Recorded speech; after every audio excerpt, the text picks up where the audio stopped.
Wait. Thirsty as bloody heck. Because it wouldn't pop off, so...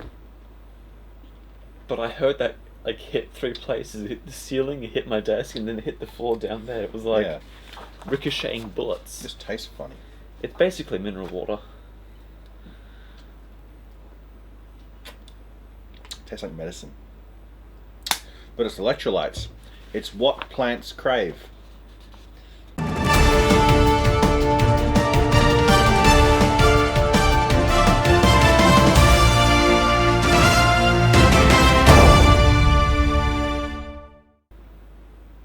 I mean, was that the cold open, or were we just doing no cold open? That'll be the cold open. That'll be the cold open. Yeah. Okay. Welcome back to Let me try that again. Go ahead. Welcome back to Night's Watch, where we are reviewing and watching. Well, we've just watched. Now we're going to review, deep dive, Book of Boba Fett. Book of Boba Fett, which isn't a book, but a television show. Yes. And just like this episode wasn't Boba Fett, but The Mandalorian. Wow, it's basic. Book of Boba Fett is nothing that you would expect. There's no books. There's no Boba in this episode, at least. And... yeah. Okay, aside from that, okay, did you enjoy the episode? Yes. Same. I enjoyed this way more than anything else we've seen this whole season. Yeah. I'm annoyed at that because it's false advertising and marketing, and that I will get into it with the fact that it's... This is season 3 of Mandalorian, and Pretty much. people are going to be very confused if they haven't seen Book of Boba Fett and they go Yeah. Mando season 3 and they're like, wait, what? Because a lot of things happen in this episode. It was basically Disney just saying, hey, remember Mandalorian? And I'm thinking, yeah. Yeah, it was. And it's much better here than it was before. Also, the whole reason for Book of Boba Fett was the fact that they were going to set up for season 3 Mandalorian. They're like, oh, we can't make the show in time. So, while we're doing Mandalorian post-production thing work, we're working on Book of Boba Fett, and then it does make sense, because then Mando shows up, and it's like, okay, if this is meant to be filler, then why isn't it filler? Does it make sense what I'm saying? Well, that's the thing. Boba Fett, like, where is the filler? Is this Mandalorian episode the filler for Boba Fett?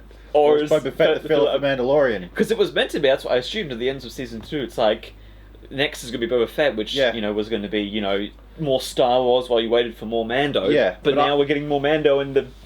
Yeah. Here's the thing though, right? I have preferred the series Boba Fett so far than to season 1 or 2 of The Mandalorian, right? Okay. And I preferred this episode of Boba Fett with The Mandalorian than I have to any other episode of Boba Fett. So right, so this is like the top tier of Star Wars.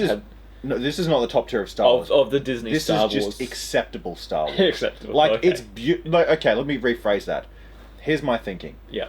All of Star Wars we've had from Disney has made no sense. The writing has been garbage. Yep. The story arcs and everything like that haven't even been traditional or derivative. They've been just absolute crap, right? Same with the TV shows, okay? However, this episode had the polish and it made sense. Things that happened, I couldn't spot any like massive logical inconsistencies. Yeah. I couldn't spot anything that said, that made no bloody sense. Why did that happen? Yeah, there wasn't anything that took you out of the experience so much so that you had to stop watching and think, hang on, what happened? What did I just watch? And so because of that, I'd say this is the best Disney Star Wars that we've gotten. The Yeah. best Star Wars from Disney. Yeah, that's my piece. Yeah. So shall we get straight into it? Let's get into it. Alright, so you open up in a butcher. In a butcher shop. Okay, I'm kind of confused, right? Because they're like recapping on Boba Fett, and then they don't mention anything else after that. It's like, this was happened last episode, but now I don't think you need a recap because it doesn't. Usually, recaps help you get caught up with the story you're watching. Yeah. But the story that we're watching, anyways, has nothing to do with Boba Fett. So I don't understand why they did previously. Well, when there's no to play devil's advocate, because that's what Disney is. Like, it would be a bit jarring if they're like, we can get muscle if you know where to look, and they just had Mando show up. The lead-in, it was a long lead-in, and it was actually I really enjoyed the lead-in, so, it didn't make much, if anything, it was more jarring that Fennec just knew where to find him. That's was in my jarring. notes. Yeah, that's the one thing where I was like, oh, okay. But we'll get to that at the very end, basically. Yeah. But, so we open in at like a butcher. Butcher, yep. And Mando walks in. My first note is that, like, Oh, actually, no. That's right. There's one thing we didn't talk about in the last episode that we're going to do. Yeah, where they're like... You can find muscle. You can find muscle. Where to look. What, like your previous job? Yeah. And it's just a very awkward conversation. It's like us going, we can find editors. Yeah. If you know where to look. We said that in tandem. Oh, that was creepy. We work together too closely sometimes. Yeah. But yeah, that's just a conversation, kind of like how we were talking about video coming out probably after... This is coming out after this, but the Amazon Ring of Power show where the... what's it? There's wanderings beyond our wanderings or whatever. Like there's wonders beyond our wandering. As in, okay. Yeah, it took Shad a while to get that. But it's conversations like that where you kind of go, okay, I get you're trying to be cool by saying that, but it doesn't... It doesn't phonetically connect at all. And it doesn't fit in with the characters where it's like, we need muscle. Well, luckily... We're bounty hunters. It's like, I know a guy. Yeah, I know like 50 guys. I have them in my contact list right now. In my phone, they're all bounty hunters anyways. Yeah. So it's just a little dumb thing. Anyway, that's a rant that we can have. But that wasn't in the actual show. One of my first comments is it's crazy how you can make a butcher or like a slaughterhouse look so Star Wars by having those archways and like glowing lights. Oh yeah. Like everything else is very like, modern day butcher. But it's Star Wars by the way that the doorways are and the buttons and the tech and the aliens. But like... And they missed a perfect opportunity too. Yeah. You bring a lightsaber into a butcher place and you don't make yourself an instant steak. Just slice a bit off and it's cooked for you. Yeah. I get that, but I'm trying to think of ways that Mando could incorporate that into the episode. I mean, he could have... Because I want that in the episode. That'd be like, funny. he could have just been, like, putting it through his helmet, like, underneath, like... This is good Calrissian Flender mat. Whatever hell animals they have. This good space cow. Okay, so he walks through, people are staring at him but not doing anything, which, kind of makes sense, like a factory floor. And, if you're underpaid or whatever, which they kind of look, as butchers, they kind of just look like the minimum wage. Yeah, don't ask questions if that's more work for you. Yeah, exactly. You won't get paid for. I'm doing the main thing that I'm doing. Maybe he's going to go talk to the boss or whatever. It's funny, though, throughout this whole scene, okay, Mando feels way more intimidating. And his character, alright, is separate to the actor. I feel like with Boba Fett, the actor has embodied a lot of his traits into Boba Fett now. So when we see him, without the helmet and stuff, it's very actor, Kiwi guy, He's not basically. who he used to be. He's not Boba Fett. He's a relative, as far as Maori Kiwi goes. Yeah. He's very pleasant. Yeah. Okay? That's not racist. I'm Kiwi, I'm allowed to say that, right? Yeah. So he's very pleasant, whereas in old Star Wars, he was a guy who just like... He was sitting there with his arms crossed. You don't know what the hell he's thinking. Yeah. He's just as soon as to just shoot you as he is to like give you a curt nod. Yeah, exactly. But so, and whenever I saw Boba Fett, I saw more of the actor and his personality come through than I actually did see Boba as we know him. Where Mando, maybe it's because his helmet isn't on, or is on, sorry, or just the way that he presents himself. I never ever think. Also, okay, the voice actor, what's his name? Pedro Pascal? Pedro Pascal. Yep. He wasn't on set for any of this. Really? He was off doing The Last of Us. Huh. So he was doing voiceover for this, like, afterwards. But all of the scenes in this is someone else acting. Yeah, and here's the thing. It's probably a stuntman and a body actor. Now, yeah, because they have different... I think there was 3 guys. So there's Pascal for, all the... In the actual seasons of the show, whenever he's trying to do emotional stuff, because he's best at doing that. Yeah, but that's the thing, though, right? Yeah. I think that's actually incorrect. Yeah. Because a lot of actors, they don't train their body like a body actor would or a stuntman would. Like, stuntmen are training their bodies. And body language is probably more important than facial language. Because body language portrays truth more than facial language does. So, even the slightest of movements, we will pick up on based on what we hear the context, right? Yeah. So, whoever was playing Mando underneath that helmet in this... did a great job because they were intimidating. Yeah, in previous seasons, so they had Pascal do a lot of the dialogue stuff. They had a gunslinger guy, a guy that's just good with weapons, just slinging guns and doing cool stuff. And then they had the stunt guy for all the combat things. So 3 guys doing that. And I reckon in the future, they won't even have Pascal in the suit anymore. Probably. It's probably more annoying for him. He can just do, PDR? ADR. ADR in his little home whenever he finishes doing The Last of Us. He can just read the script and whatever. That's what Samuel L. Jackson does. He has an entire green screen room out the back. Yeah, it's probably way easier for him and Robert Downey Jr. Yeah.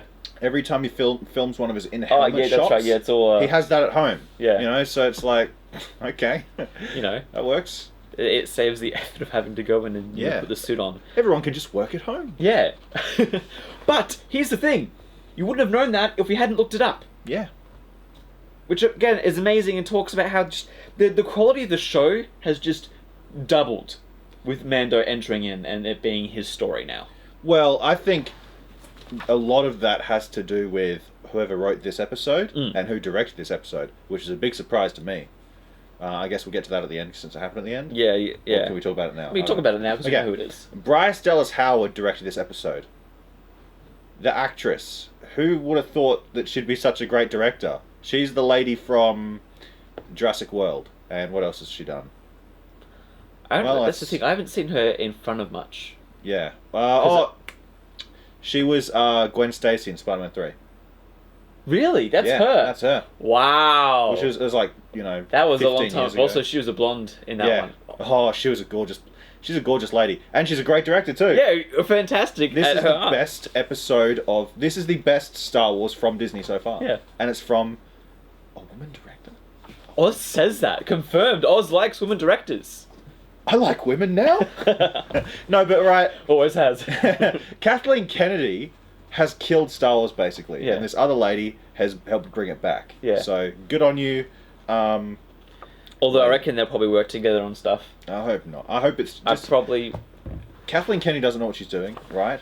But directors, when they have singular vision and they pursue that artistic vision, they create something beautiful. But when you've got 50 bloody people in there, as well as the restaurant manager standing over you telling you how to do stuff, that's not their job. No. Kathleen Kennedy's job isn't to tell directors how to direct their stuff or how to write stuff or, Or to insert into those things as well. Exactly. Just let the people whose job it is do their job. Anyway. But yeah, so going back to the episode, I felt Mando was way more intimidating walking into that room, even though there was how many other guys there. Everyone was quiet too, they showed respect, unlike Boba Fett in previous episodes, who just walked in and everyone's just still gambling or whatever. Yep. But when Mando walks in the room, it's like... everyone knows exactly who he is. Oh, why do they know about Boba? Yeah. Boba's an even bigger bounty hunter. To be fair, Mando's shiny. Yeah, but he wasn't at the start. I know, right? But... and they still showed him respect. Well, they paused for a second and then got back to beating up that guy. Or stealing from him. Yeah, right? yeah, but then he... But now, Mando's shiny, okay? You can bet that if we were working and a guy came in dressed as a Mandalorian, perfectly immaculately shiny, well... we would turn and be like... excuse me, sir? Are you here for the next review? I can bring you in warm. And then you start shooting everywhere, okay? Yeah. Like, we die. That'd be an awkward... Anyway. But yeah, so... So my comments here say, although the show is about Boba, this opening alone has improved so much with the pacing, the stakes, the character interactions. And guess who that all goes to show credit to? The director. Director Bryce Dallas Howard. I just love saying her name. I liked in the fight though that Mando hurt himself with the Darksaber. Yeah. I think that brings in... it makes it feel like it feels more real. The saber isn't just the CGI effect. When you wield it, it is threatening, it's heavy, and it's more dangerous. And it shows how inept non-Force users are. Yeah, but also, the thing gets heavier the more he uses it. Yeah. Which has cool implications, because the blade is really dense. Yeah. It might be some form of black hole, given that it seems to have some sort of corona around it, and being black on the inside. Yeah. Light is when you fight it. against it, obviously you get more fatigued with fighting with it as well. Yeah, but it's getting heavier, Yeah. because what happens when a black hole absorbs more matter, it gets heavier. Because it brings in matter, makes it denser, more mass, heavier. Anyway, so yeah, I think that's really cool. Good explanation for it. Doesn't make sense how it doesn't, suck the entire room into it and kill everyone. The Force. It's the Force. It's the Force. It's Star Wars magic. It just makes me think about Rey and Finn in the sequels. Nothing ever, Finn just is full on, vroom, vroom, doing stuff, never, accidentally hurts himself. As a kid, alright, did you play Star Wars? Yeah. Okay? I remember doing that as a kid, and I'd have the fake pretend lightsaber that didn't exist. So many times I'd go, zoom, stab myself, which, in real life I would die. Yeah. And I feel like people will do that in real life as well with a lightsaber. And not just that, but like going over shoulder to strike, you'd stab yourself in the you'd back hit and yourself, shoulder. Yeah, you know? a whole bunch of stuff. Yeah. So you have to be very careful with that bloody thing. You know, like Shad said in his breakdown, treat it like a rapier. Yeah. Keep it away from you. Yeah. And point at the enemy. Yeah. Exactly. And so stuff like this, again, just shows the attention of detail the director has to certain elements of things. And then by adding those... Okay, another thing, Mando has a flaw already. It's like, okay, he's a good fighter, but guess what? He still makes mistakes. Yeah. And we show that mistake is present throughout the next couple of scenes until it gets, fixed up again. Yeah. But it feels like the last episodes we watched, there was like the interns doing stuff and they got all excited and they were trying to, they haven't experienced much in filmmaking, so bit hit or miss. Yeah, exactly. Where I feel like all the attention was drawn to this episode because of the amount of detail and attention and the way the story flows and the polish and the characters and just everything is so much better. Yeah, and not every shot, but almost every shot was Kino. There were parts when we're walking around the halo, I guess, later down, where there's like dark and light bits, and it's a bit hard to see Mando because he's shiny as well, and so the silhouettes aren't as clean and crisp as if you really wanted to make it beautiful. Yeah. But I can forgive them for probably just having a certain set, and then you have a character that's shiny. So how do you deal with the stuff? But like speaking of that halo ring. That Halo ring was more Halo than the Halo TV show. The Halo TV show looks less Halo than this scene in Star Wars. Was there even a Halo in the Halo TV show? No, that's why I say it, yeah. Yeah. Like this episode has been more Halo than probably the Halo show. Yeah. Okay, going back to the scene in the fight, the violence and the tension is way more dramatic than the last episode with the Wookiee and the arm pulling off and her being like, "You've done what you need to do. Like, it's okay." And then he's like, "Ah!" And that's it. Where like this other scene, it's like there's got weight to it. He chops dudes off and their limbs just go. And I'm like, okay, there wasn't blood in the last one, but this one doesn't need to be blood because you see a guy just go... Well, there was actually blood in this one. You saw it too, Yeah. But it seems like that's also answered a question for me in terms of the lightsabers. So their blades do have mass, and it seems like you can't just like you can burn stuff and melt it. Yeah. But it seems like you can't just like if you taped a lightsaber's thing on and then dropped it, it would probably like bounce and fall like a regular sword, right? Yeah, yeah. You have to apply a level of force to cut through stuff. Yeah, I think also depends on the blade as well. I think like standard lightsabers probably have more lighter.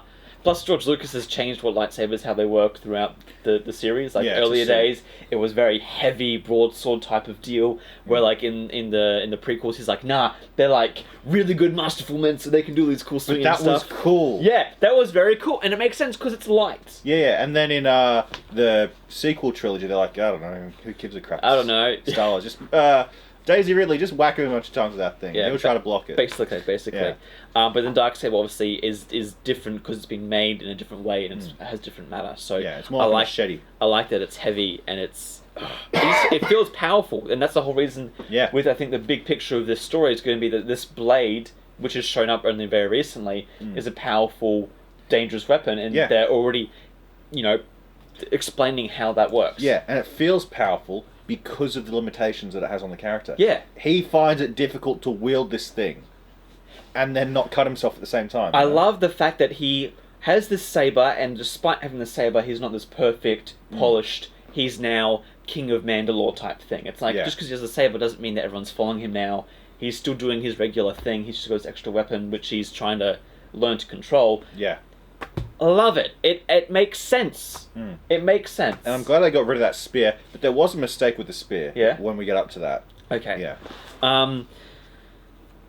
Also, I like the negotiation. So once he kills everyone else and then walks through the room, everyone's like, do we fight him? Do we not? Like, why would you?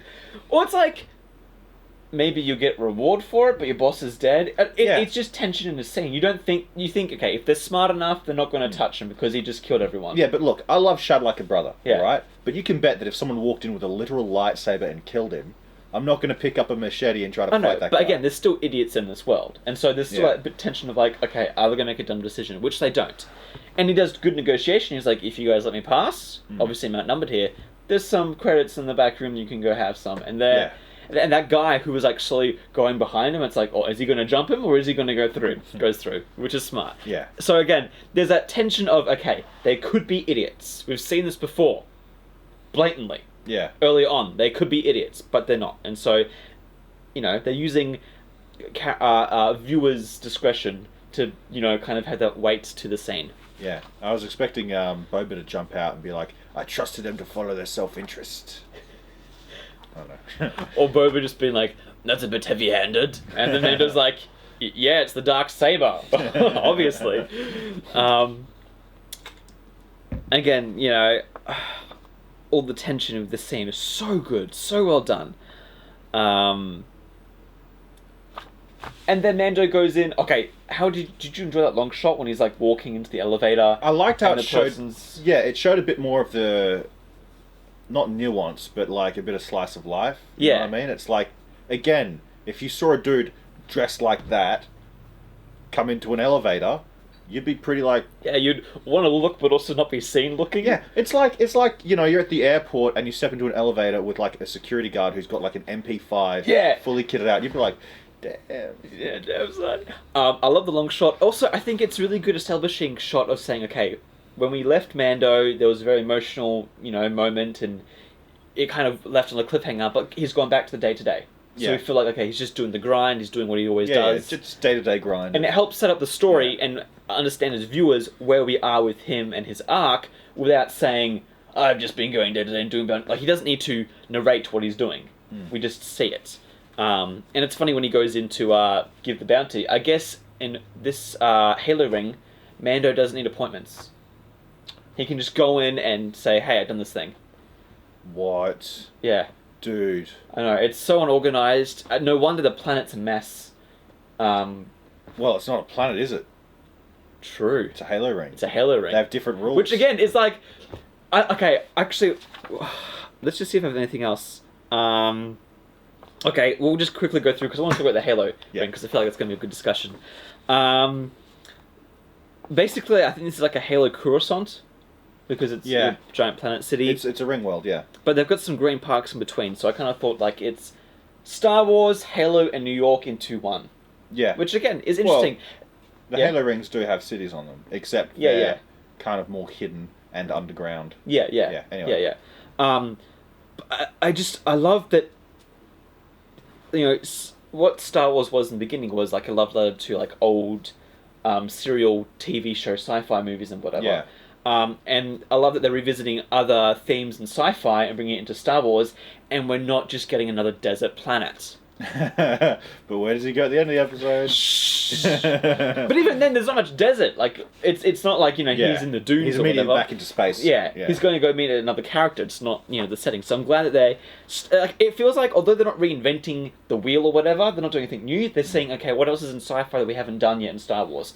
Halo Ring, I think, is very, very good of them. They're ballsy, I'd say. Yeah, ballsy even, because people would be like, oh, is immediately. They're like, oh yeah, that's Halo Ring. Remember Halo? Yeah. When it was good?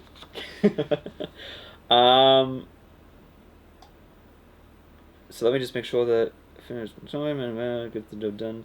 And when in the negotiation, they're like, sit, Mando, do whatever. And he's like, oh, I got a bounty on this thing. I can just take this thing and go somewhere else. And they're like, oh, all right, fine, we'll tell you. But I've got another job for you. And then he's like, no, tell me what I need. All right, cool. Off, gone. Yeah. Like, no, please, come sit. No, like, just tell me. Well, yeah, he's like on the mission still. Whereas Boba as well, he's like, if I go in, I'm not going to come out. Like, I just think of all the other times that Boba has been so distracted in scenes in the series. Where Mando feels more like the Boba Fett that we needed and wanted. Yep. Maybe at the end, like, he'll take off his mask and it'll be Boba Fett. Boba Fett. I don't know, but yeah, let's talk about the Halo. What are your thoughts and feelings on the Halo? I mean, okay, separate from the series Halo, that ring looked really cool. Yeah, and it looked like a reasonable. I mean, like, Halo rings typically are like, in terms of diameter, they're like, I think they're 10,000 kilometers in diameter. So that's like roughly the size of the moon, I'm pretty sure, or a bit bigger than the moon. Mm-hmm.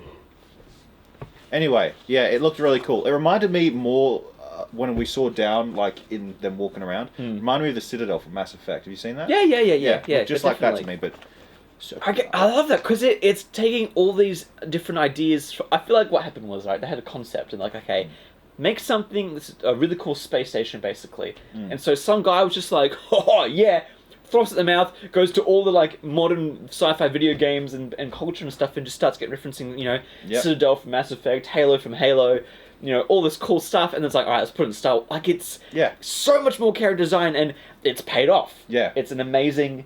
I want to go back to this world and see more about it, because obviously, since it's on a ring, I want to know, like, why is it a ring?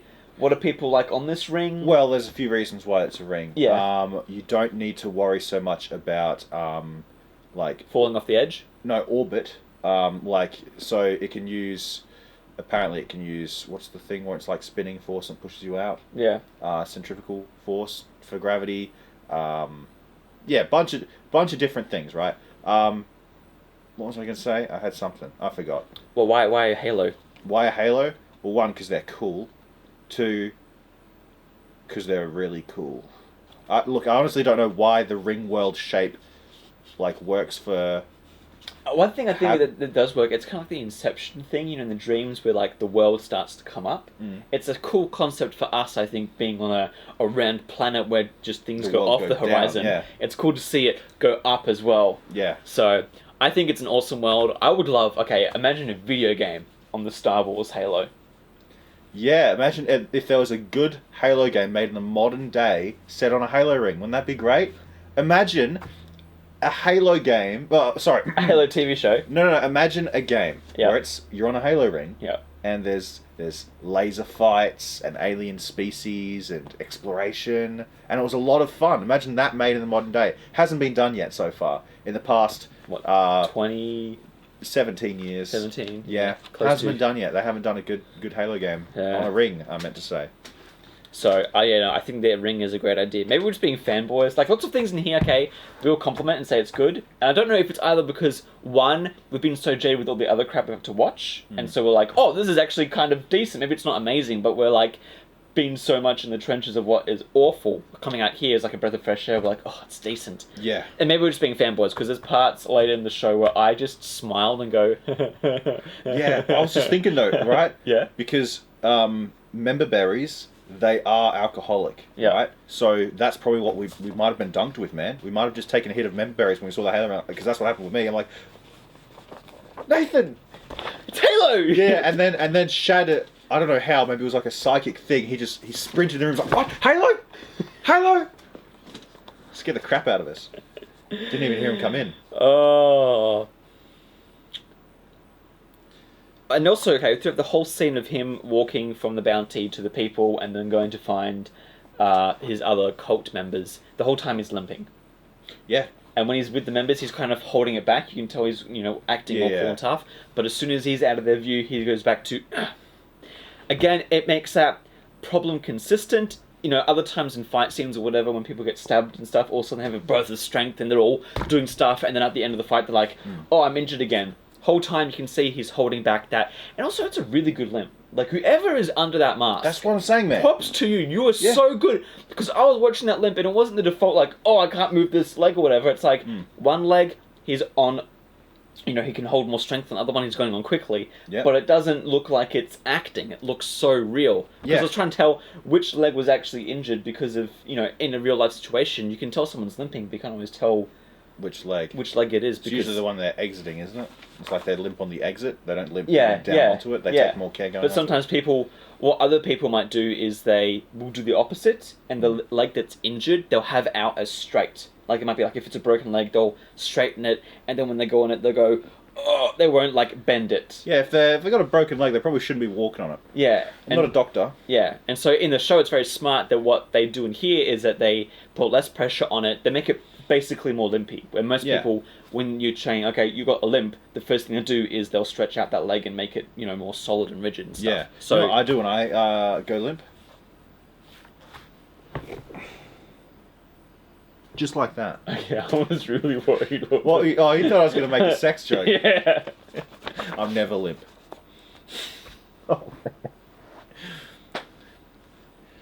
Anyways. It's a serious problem. The doctors can't figure it out.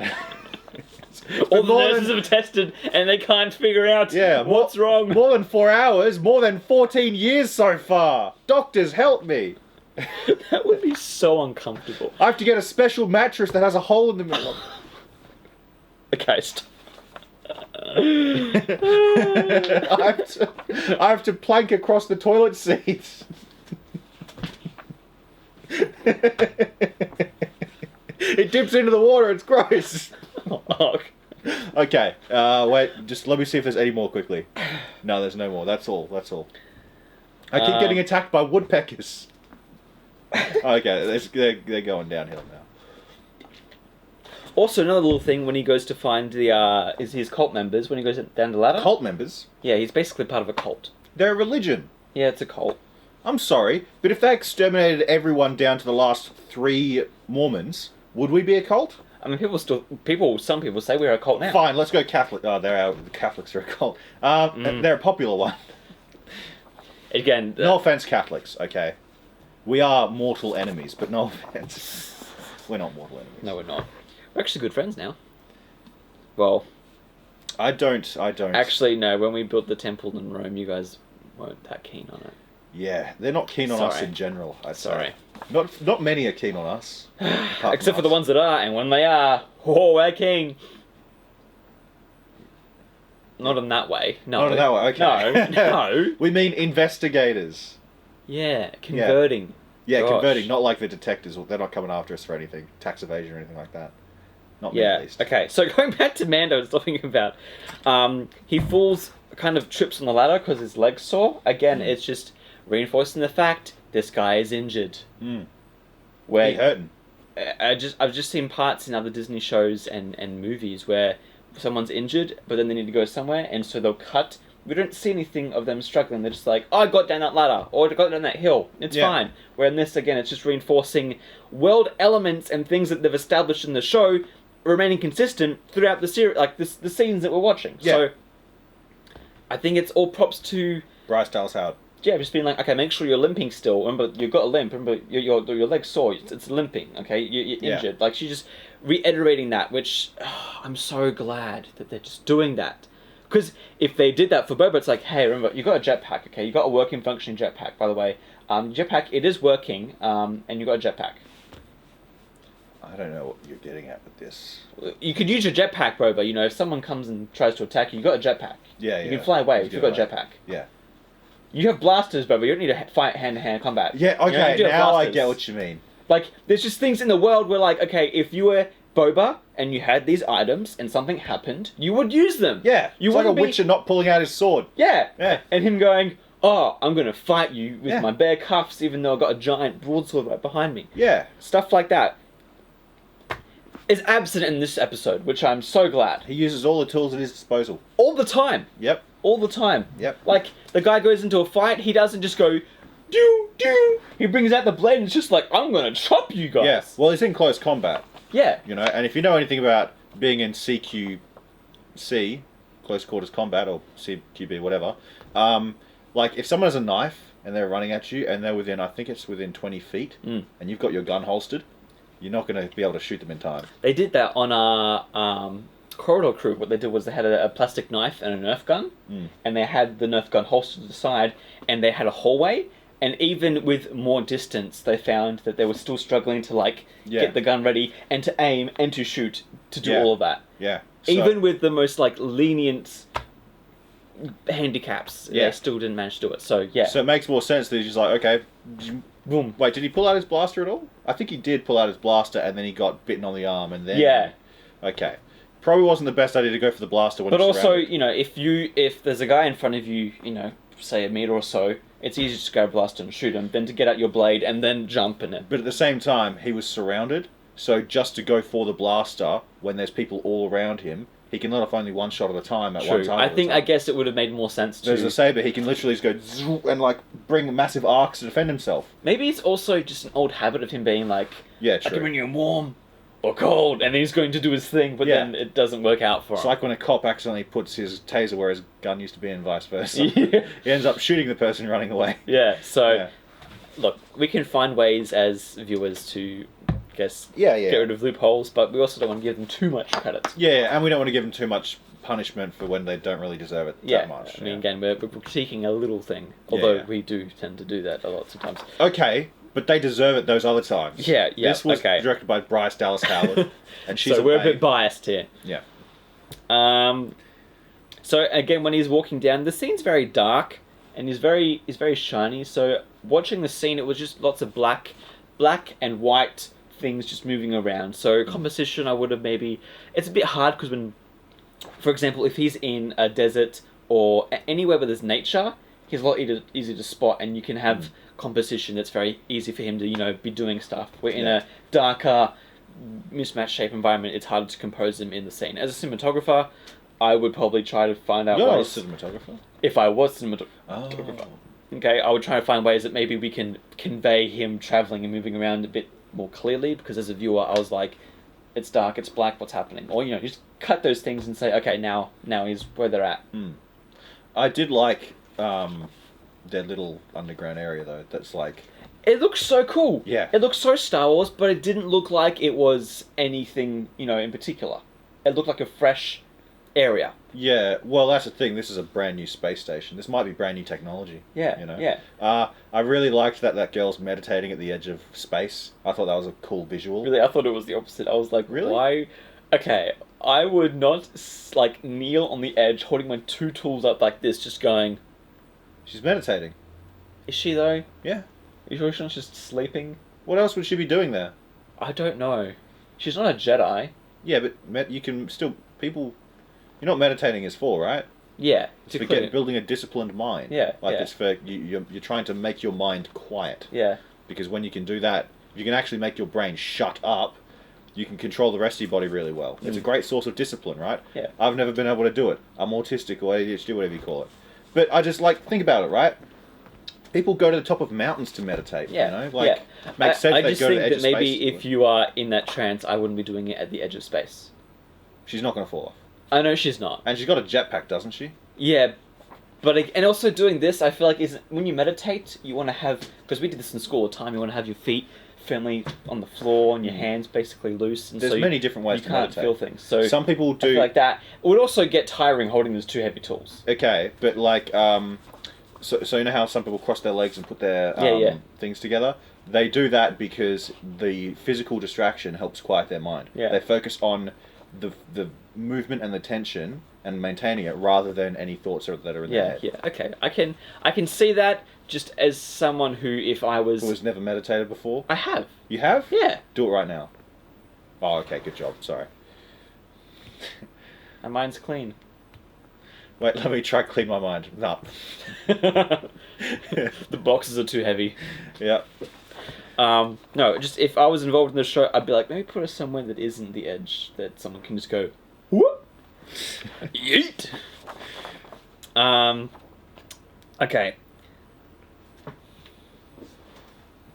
I get that they want this group to be very idealistic. What? Is that the? They have an ideology. Like they have these principles and ideas, and they just set on, for example, not removing your helmet, going back to Mandalore, reclaiming doing all this. They're religious fundamentalists. Yeah, they're very fundamental. I get that they want to kind of convey that religious right to, people who are watching, but I feel like sometimes they do it in a way that they don't seem very human or humane. Well, here's the thing: being possessed by an ideology does take away your humanity. Why do you think commies and Nazis were able to do what they did? Yeah, They're possessed by ideology. Yeah, and so, I feel like at this point, when there's only 3 of you left, you'd be like, maybe I should care for the other 2 guys so we can actually grow our little group here, instead of, when he's falls down the stairs, just being like, help him. Where did you get this injury? Well, I mean, they can't really give up their principles just because there's fewer of them. That would defeat the purpose of them persisting. Yeah, no, I'm not saying give up your principles. I'm saying maybe show a bit more compassion. More compassion. They ain't about that. I know they're not, but when your group is weak and basically on the collapse, you want to be making sure that those people who are closest to you right now have the support that they need, so you can actually grow the community. Yeah, I don't know, but to me it just doesn't seem their way. I know it doesn't, but there's just parts where I'm like, man, you've been through so much with these two. You No should doubt. probably... No doubt you would be in for it, right? Like, if I fell over and, like, there was only 5, 10, 20 Mormons left, you'd be like, dude, you okay?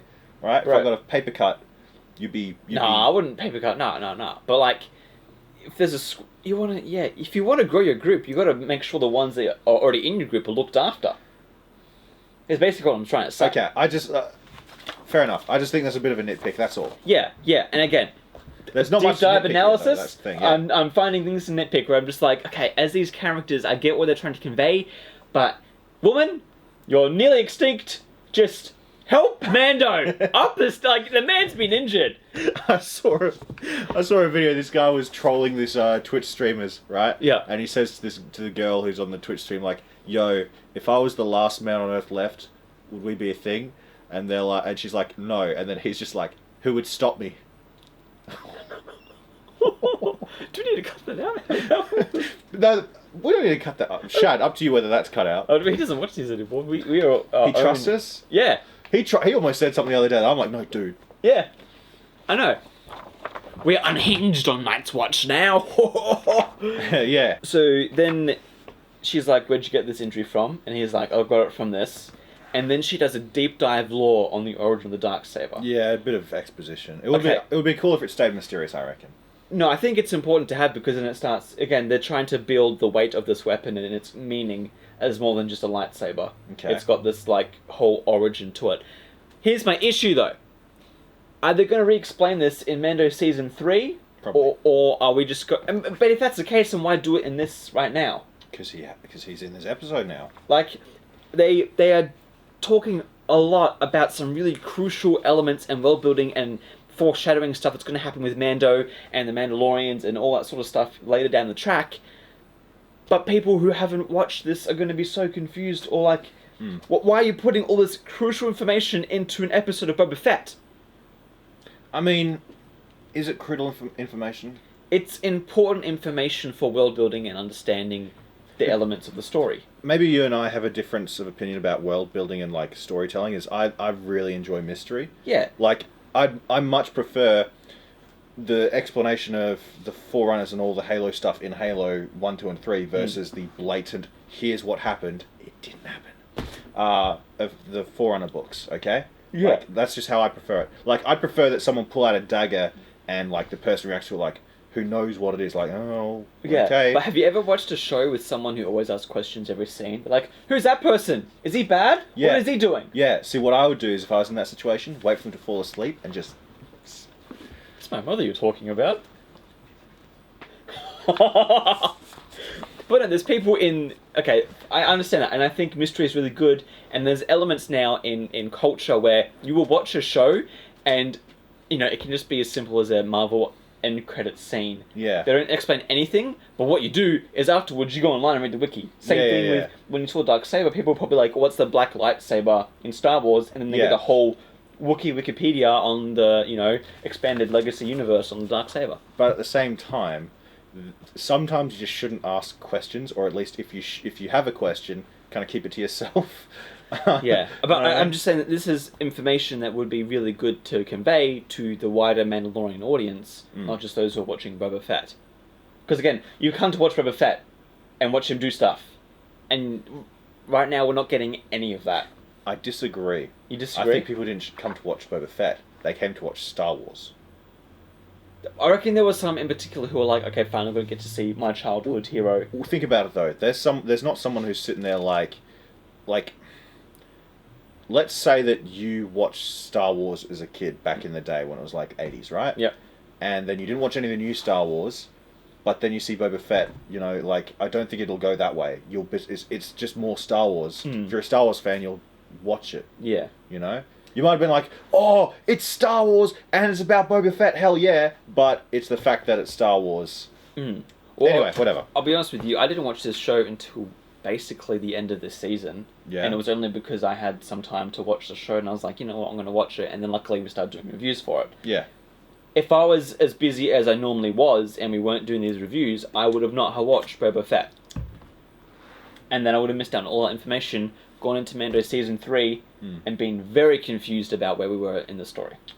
True. That's all I'm saying, is that Disney needs to figure out how the hell their TV series works, and understanding that people who watched Falcon Winter Soldier will be very confused in the next Captain America when he's black and it's not Steve Rogers anymore. You know what? They'll be very confused. At this point, would they really be surprised if... No, they wouldn't. But like, that's black? what I'm saying, is that you need to understand the way that people watch your content and consume your content. Well, like for us, Yeah. just to go on this last time. All good. Remember what you were just saying. We assume that there are people who have watched us before and know who we are. But there's also those who are watching this completely random. It was on their recommended feed, and they thought, okay, I'll just give a review on this episode because I like this episode. And so we put that into effect of like, okay, there's people who know us, so we're going to be quick with intros, and don't forgive us. We're not always explaining ourselves for who we are as people. If you want to really do that, then start binging on content. I'm the weird one. But for those who are new, they know our names because of the intro. Yeah. They know how we talk and have this discussion because we say before, this is going to be a deep dive, probably over an hour-long analysis of just going through dot point. And by now, they know who, the way that we convey ourselves in this video. Disney seems to forget sometimes when they're working on a series, okay, who's the target audience, who is going to see this, and who's not going to see this, who we might have wanted to convey that, messaging to. And so there's lots of stuff there. I think this isn't so much the director's or the writer's fault. I mean, kind of the writer's fault because he's, writing the story out. But it's something you should, as executives and probably marketing and just research in general, say, okay, there's information that we need to convey in these series. How are we going to make it so that if you haven't watched certain things, you'll still understand, but you also aren't, I had to now for my dad say, okay, watch this episode of Mandalorian because when the new season comes out, you need to understand what's going on. You can ignore Boba Fett if you find that boring, but now you have to go and watch this show, and Well, as always, with any creative works, the onus is on the creator to have some sort of understanding of who he's creating for. Yeah. Right? So at this point, Disney assumes we've watched all of their stuff, Marvel and Disney, right? Yep. Whichever one you're going into. But here's a little personal anecdote. I was watching, I think, SBS on Australian Public TV a few years ago, and it was just a random episode of Breaking Bad that came on, right? It was the second last episode of season 3 or 4. Yeah. It's the one where Walt builds the car bomb to try and get rid of his boss, right? And I hadn't seen anything else from Breaking Bad at that point. I thought it was just a lame show, right? Yeah. That episode, I'm like, okay, that was probably one of the best episodes of television I've ever seen. And I went out and bought the entire series. Yep. So, like, everything that was told to me in that episode came to me like I understood it, right? Jesse's angry at Walt because he thinks that Walt poisoned this kid. Walt is in some sort of horrible situation where he could be killed at any moment by a bunch of gang members. Right? It wasn't like they didn't explain it to me. Yeah, it was just a snapshot. It was self-evident. Yeah, self-evident. That's the word. Jesse goes to his house with a gun, and Walt has all the lights turned out. His family's been sent away. He's like looking out the windows and everything like that. And Jesse is just like slowly like, Yeah. And like that's the situation. You can see it play out. But in terms of backstory and lore, I don't think you need all of that. No. And in fact, that can be a nice gem for you to find out later. I just think that they should be putting it in Boba Fett, where the gems we want to be seeing is stuff with Boba, in his story. With Boba, yeah. Yeah. Because we already kind of had that with when he showed up in Mandalorian. Yeah. We were like, oh, what's he doing? Yeah. Why is he all messed up? Like, that was exciting. That was good to know. And then this series meant to be explaining all the stuff that was happening, and then I guess kind of leaning into season 3 of Mandalorian. Yeah. But instead, that leaning in started a bit too early, and we've already started to watch Mandalorian. But at the same time, though, right? What if in that episode he literally had like a 15-minute segment, or however long the Darksaber bit was, to be like, yes, I stayed with the Sand People, and they protected me, and then I became... Wait, that was after, yeah. And then the Sand People were killed, so I came out here to find my armor. Yeah. So I can go back to Jabba's palace and become the criminal king, right? We wouldn't have a series if that happened. Yeah. So... Exactly. That's what I'm saying, like, the onus is always on the storyteller for us to find out how much of the story we get, And that's part... Sorry, last thing. Yeah. And that's part of the craft of storytelling, is knowing what to tell and when. Yes. Anyway. And I just think in this regards, you're telling too much at the wrong time, in the wrong thing. Yeah, I agree. Yeah. Yeah. So, I want less exposition. Yeah. Show me. And I actually have a lot of points in this, in my awful handwriting, saying great visual storytelling, great visual storytelling. Because there are things that I looked at this and I'm like, what? Where was this? Every other episode, Yep. we've missed. Like, this is crafted. I just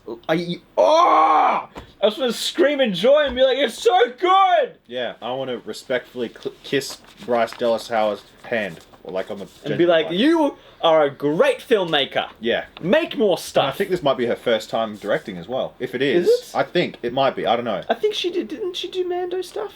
I don't know, but she did great. Well, here you go. Yeah. She did great in this episode.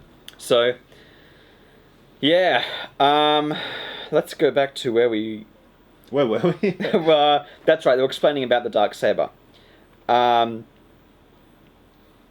There's one thing as well. I saw this and I was like, look, you've been pretty good with showing care of certain things, but there's one little critique I would have did, and that's when she handed the lightsaber back to him, the Darksaber back.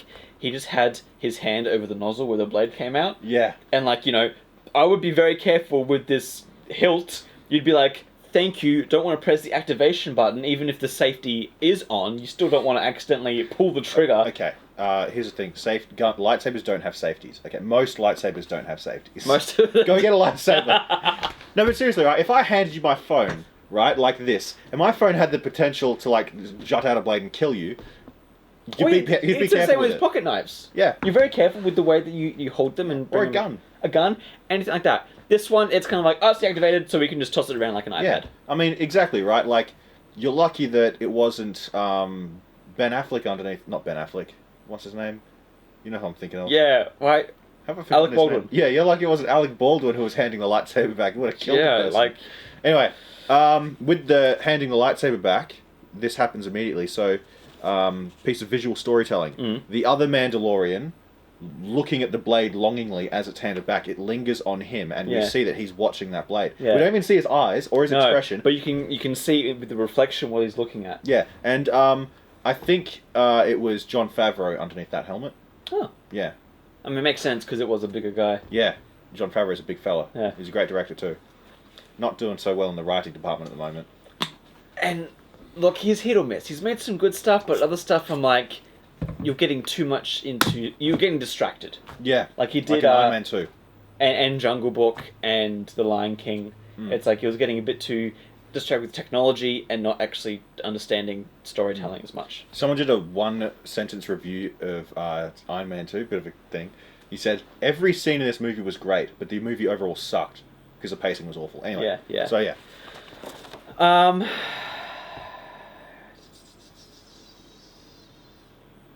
It showed the Night of a Thousand Tears. Oh, wait, before that... Yeah. When he gives her the spear to break down into armor, she says, Beskar steel, or Mandalorian steel, which is Beskar steel, should never be used for weapons, only armor. Well, what about those little wrist darts that fly around against to kill people? That's what they're made of. So, I mean, you can... And also, the Darksaber's made out of Beskar. Yeah, as Some well. of the strongest stuff ever. Yeah. You're not going to just be like, oh, okay, yeah, that's it, let's make it armor. Can you imagine doing that? Yeah. No, but I'm just thinking, right, the principle is it should never be used for weapons, only armor. Where you have two sets of weapons in front of you made of Beskar. One of them, you made yourself by your own suggestion in Season 1. You could argue that they only get to use it in self-defense because he goes like that when he's like surrounded by 50 dudes. Yeah, but there's times where he just goes, and they all just... Yeah. Yeah. So, it's... Yeah. And then after that, they talk about, while she's breaking down the spear, they talk about the Night of a Thousand Tears. Which, for a planet being massacred, that's not that many tears. Because probably most people are dead. Yeah. More tears were shed for the end of Game of Thrones. Yeah. It looked cool, though. And also... Dude, that was... let me just get to the bit.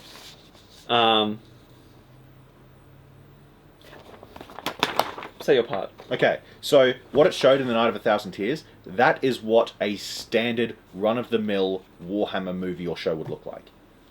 And it would be that for 3 hours.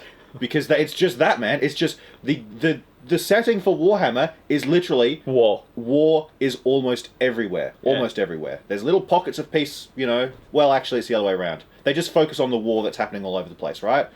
That's what it would look like. It would look like nukes going off everywhere, and then alien robots going around and executing survivors, right? And then the Space Marines, and then the anyway. but yeah, and we haven't ever seen that before. We haven't seen brutal Imperial warfare. We've seen them clumsily shoot guns, come through doorways and miss every single shot. Yeah. But we haven't seen them drop nukes on an entire planet and then send in droids to kill everyone. Yeah. Dude, I was just like, dude, the Night of 1,000 Tears and the Imperial bombings, such good stuff. Yep. But this shouldn't be in Boba Fett. It should be its own thing. It should be its own thing. Could you imagine that? A Warhammer movie would be dead in the water if they gave us an hour and a half of that sort of combat. Like, remember, did you watch the Solo movie? Yeah. Remember when he was in the trenches? Not really. I only see that movie once and I can hardly remember. Yep. What are you guys doing? We're doing a episode 5 review. Nice. How have you gone with the Lord of the Rings video? That one's uploading. It's uploading? Yeah. I want to review that one before we put it Okay. up there, so. It's Yeah, that's a good idea. Yeah. Alright. Yeah, so you remember the Han Solo movie, right? Yeah, when vaguely, yeah. Yeah, when he's in the trenches fighting. That looked awesome, right? We just need more of that. Instead of plucky heroes going around doing adventure stuff. That's what I thought Rogue One was going to be more of. What was good more of? Rogue One? Oh, yeah. It was going to be more... Because the guys who filmed that one, they did a really good, like, war movie. It was basically just being foot soldiers, and they did a movie off of that. And so I was expecting, like, a really good, like, rebel, you know... And it kind of had elements of that in the combat bits, but it felt too much like a typical Star Wars... Yeah. Oh, no, guys, we're going to go run to this part, and then everyone misses us. And like, I'll tell you why. Because it had tons of studio interference. Yeah, They chopped that movie to oblivion. Yeah. And so I would love to see... And they had that as well in the Battlefront 2... No, was it Battlefront 2? No, it was the... What's the Squadrons trailer, where it was just an Imperial Starfighter and an X-Wing pilot, both just, like, going off it, just fighting. I love... Because it's storytelling through combat, and it's show. It's not tell. That's what I love about war movies, is that you're showing the conflict because it's a visual medium, unlike most of these, you know, other ways that they explain stuff now, where it's like, yeah, look, it's not going to be that best because I don't feel that good right now, and, you know, I know how you are seeing, and it's so much talking to the camera. Yeah. And it's lazy filmmaking because they're literally, and storytelling, because another character is explaining to that character and the audience, more accurately the audience, how that character's feeling and giving context. When the story should inform just based off what happens around. It shouldn't just... I hate exposition. I hate it. Yeah. It's good sometimes. It's good at the beginning of Lord of the Rings. Yeah. When you need to condense 3,000 years of information into 15 minutes. Yeah. You know, and Kate Blanchett gets to say it, and she has a beautiful voice, right? But it doesn't work for halfway through a movie. No. Or a TV show. No. So and there are times when monologues are...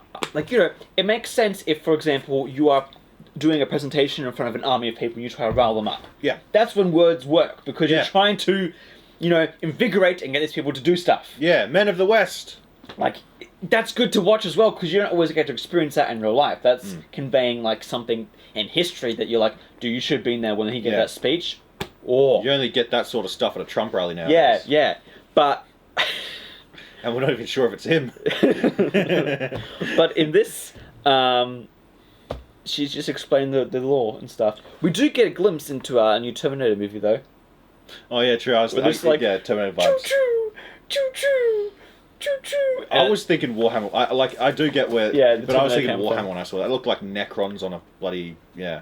And then, alright, so they start to melt the spear, and she mentions Grogu. Does she know who Grogu is? Yes. She's seen... Like, does she know his name? They all saw each other at the end of Season 1 Mandalorian. Yeah, but in Season 2, that's when you found out his name. With Ahsoka. Oh. And there. Well, maybe he probably mentioned it. Because he says, like, I want to make it for Grogu. And then... I mean, I'm guessing she just assumes who Grogu is. But then I'm also like... I was just like, hey, Ming Splong, like, I want to hang out with him. Mean Splong. Yeah, me and Splong, we're going to go hang out. Do you want to come? I'd prefer not to hang out with a guy called Mean Schlong. Yeah, exactly. That's what I'm saying. Is like you're going to be like Grogu. Who is Grogu? Mate, I think that she kind of got it through the context of like the foundling and yeah, stuff. the foundling and Grogu and yeah, maybe I don't know. Yeah, just little things where I'm like, okay, nitpicking stuff basically here, but. And what does she make for him? Chainmail. Mithril. Literally Mithril, man. He's a little green hobbit. Now he's got his Mithril shirt, and there was a ring in this. What? Is this the Ring of Power show? It's more Lord of the Rings than the Lord of the Rings show. It's more Halo than the Halo show. It's more. It's more Mandalorian than the Boba Fett show.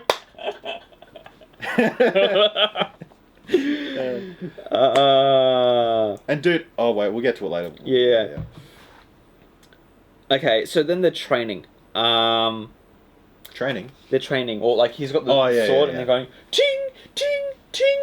Okay, if I was to be Shad, right, and he's saying how Mando's saying it's a heavy sword, that is an ineffective weapon. You want something that has good balance in the blade. Yeah, true, but it gets heavier the more you use it. Yeah. The more, if you turn it on, it gets heavy and it stays heavy. Yeah. And it gets heavier. Again, probably gets heavier the more stuff you cut. Yeah. You know, because if it's a black hole like being held by something, when you cut it, you know, things will only get attracted into it when it crosses a certain threshold, right? So it's probably taking in more matter when it cuts something. That's my... Yeah. Again, I haven't watched that many episodes of Rick and Morty, so I'm not a physicist, okay? But that's just my understanding. Also, she does an unnecessary twirl. They're going, wah, wah, and then she goes, twirl back, and I was like, again, twirling, not the best. Okay, then my comments are basically that I'm still so glad that Mando has learning to go through, that he didn't just get the blade. We talked about this before. And he's not a master with it instantly. Hooray, Skywalker. Yeah. And Finn. Even Finn, who managed to hold off a Dark Lord of the Sith for like 3 or 4 minutes. Dude, that was the Sith that took down Luke's academy. Yeah. Kylo Ren should have just been like, cut his arm off, killed him instantly. Like three swipes. I've got to say, okay, there's a new trailer for the Old Republic MMO, and they did a new cinematic trailer. Yeah. Oh, man. If they can just give BioWare, whoever does those cinematic trailers, give them... It's not BioWare. 3 hours. It's probably Blur. Yeah, but like, you know, be like, BioWare team, what's the story? Alright, you guys, do this thing. Like... Yeah. 3 hours of that? Because they understood how Sith work and how Jedi are and the manipulation between the dark and the light. Yeah. Like, there's this great part... We're going to do a little mini... Because maybe I can make a full video on it. Yeah, just go on a little rant. But, like, the way that the Sith uses manipulation to get his way. There's a part where, you know, he's trying to get this... It's basically a holocron that has all of the Force wielders that the Jedi didn't take on because they weren't powerful enough. And the Padawan had a sibling and got separated from the sibling because she was more Force sensitive than him. And so her master took her and left the brother as like a slave or whatever. And so the Sith knows that and starts to use that to manipulate her. And there's a part as well where, you know, he's going to go get the holocron, but then the master pushes him and, you know, basically he later comes out the rubble and is all, you know, obviously fine. But he's so smart. He's like, okay, I'm down. If I look like I'm in pain or, you know, not a threat, then I can start to manipulate them. And, you know, just the way that they play games with each other, so much better than the way they do in the prequels, where it's just like, Sequels. I heal you. Yeah. So cringe. Sequels. I always just mean to say sequels. Because we always used to make fun of the prequels. Then we forgot how good we had it. Yeah. Because we got the crap from Disney. Yeah, and so, again, that's just stuff that...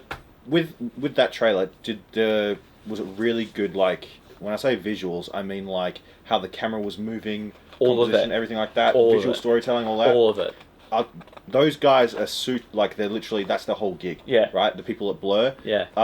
You have to be hyper talented to work at Blur. Yeah. Like to be able to work at Blur, do you know what their like base level standard is?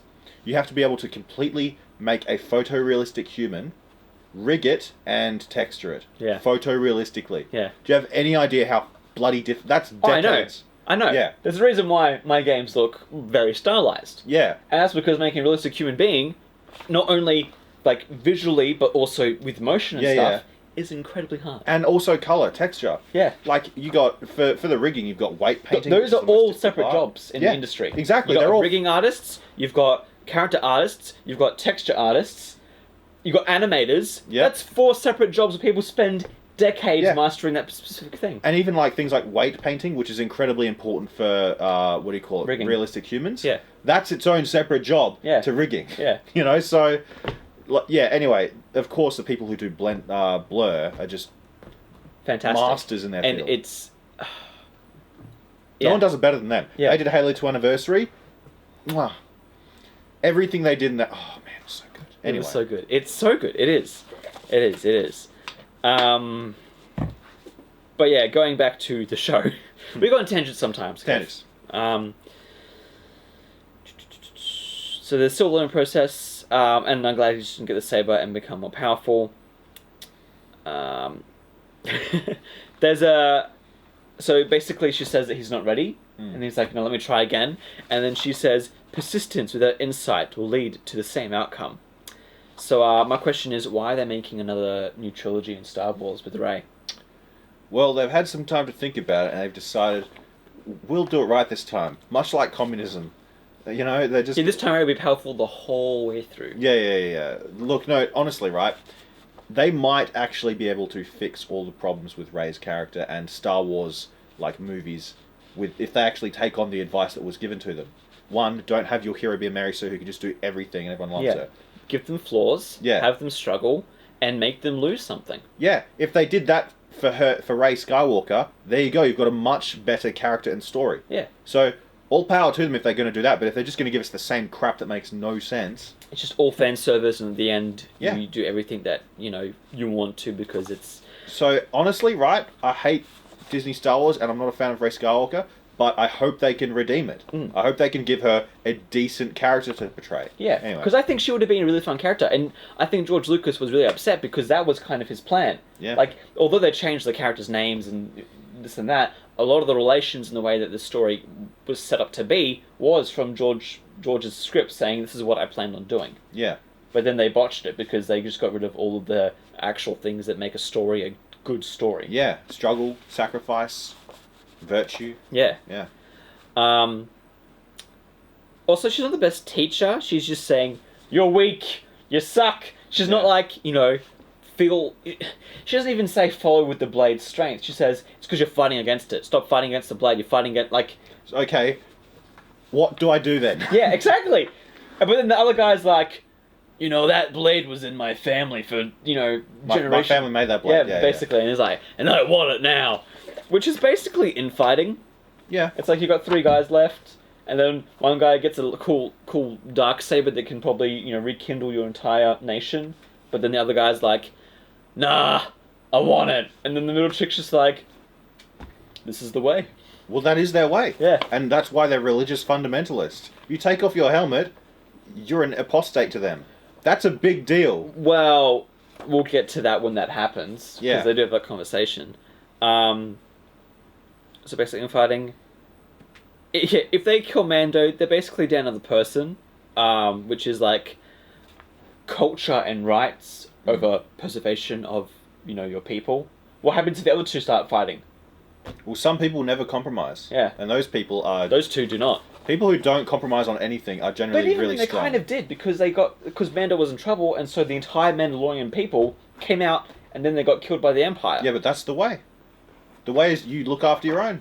Even But in then death. they're not because they're fighting each other now. Yeah, but the way is also to protect yourself and stand up for yourself and...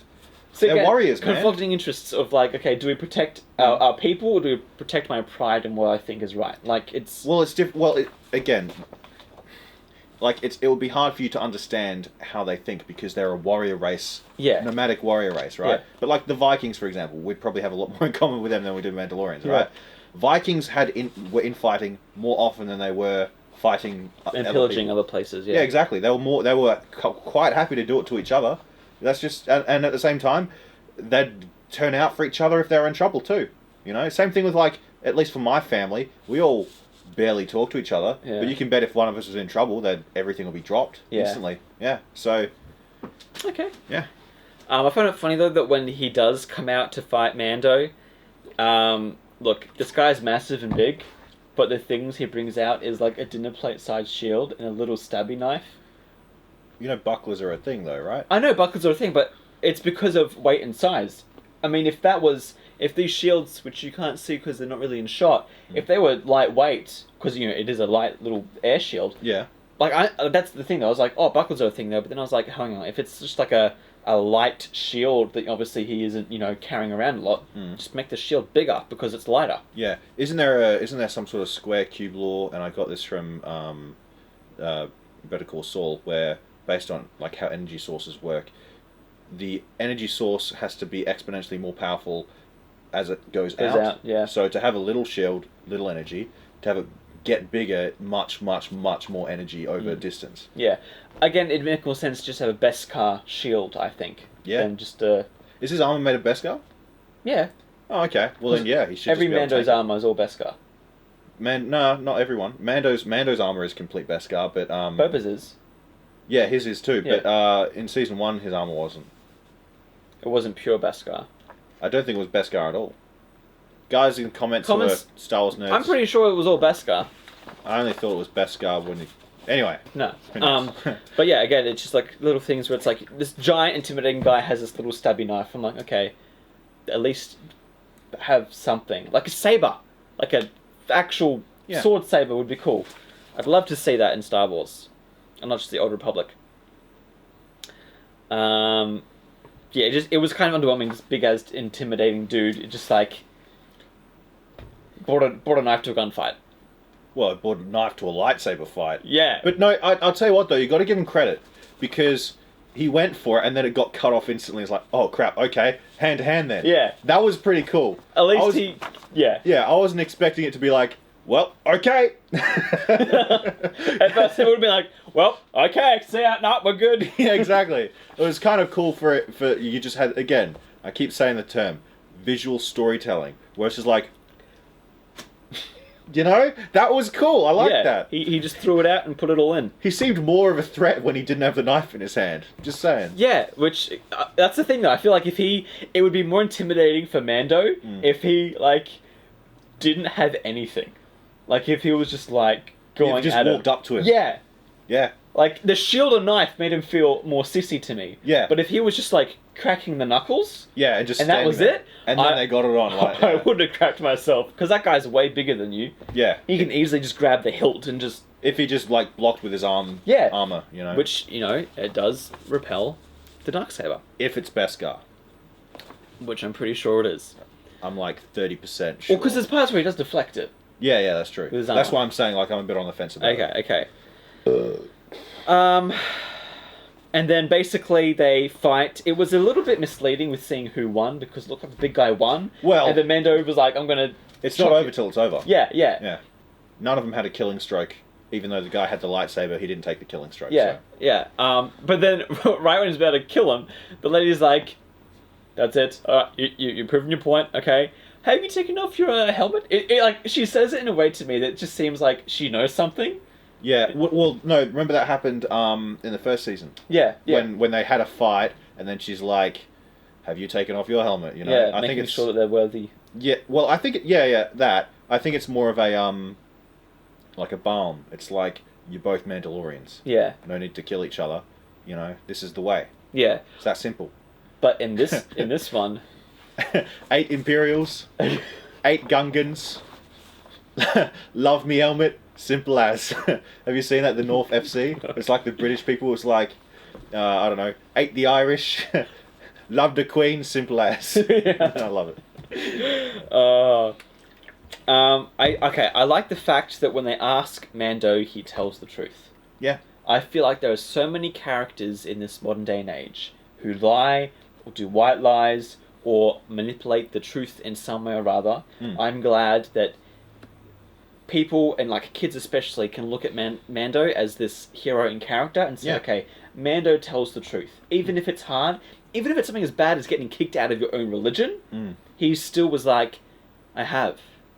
Which I thought, just for me, was very, like, Yeah. heavy, like, that's a heavy topic to kind of realize that this is someone who is a genuinely good person. Yeah, and that just goes to show why being uncompromising in your principles is a good thing, even if it leads to things that are very uncomfortable and painful. Mm. Even if you lose a lot, because to break a principle can be an even bigger loss. Yeah. You know, especially if it's a deeply held one.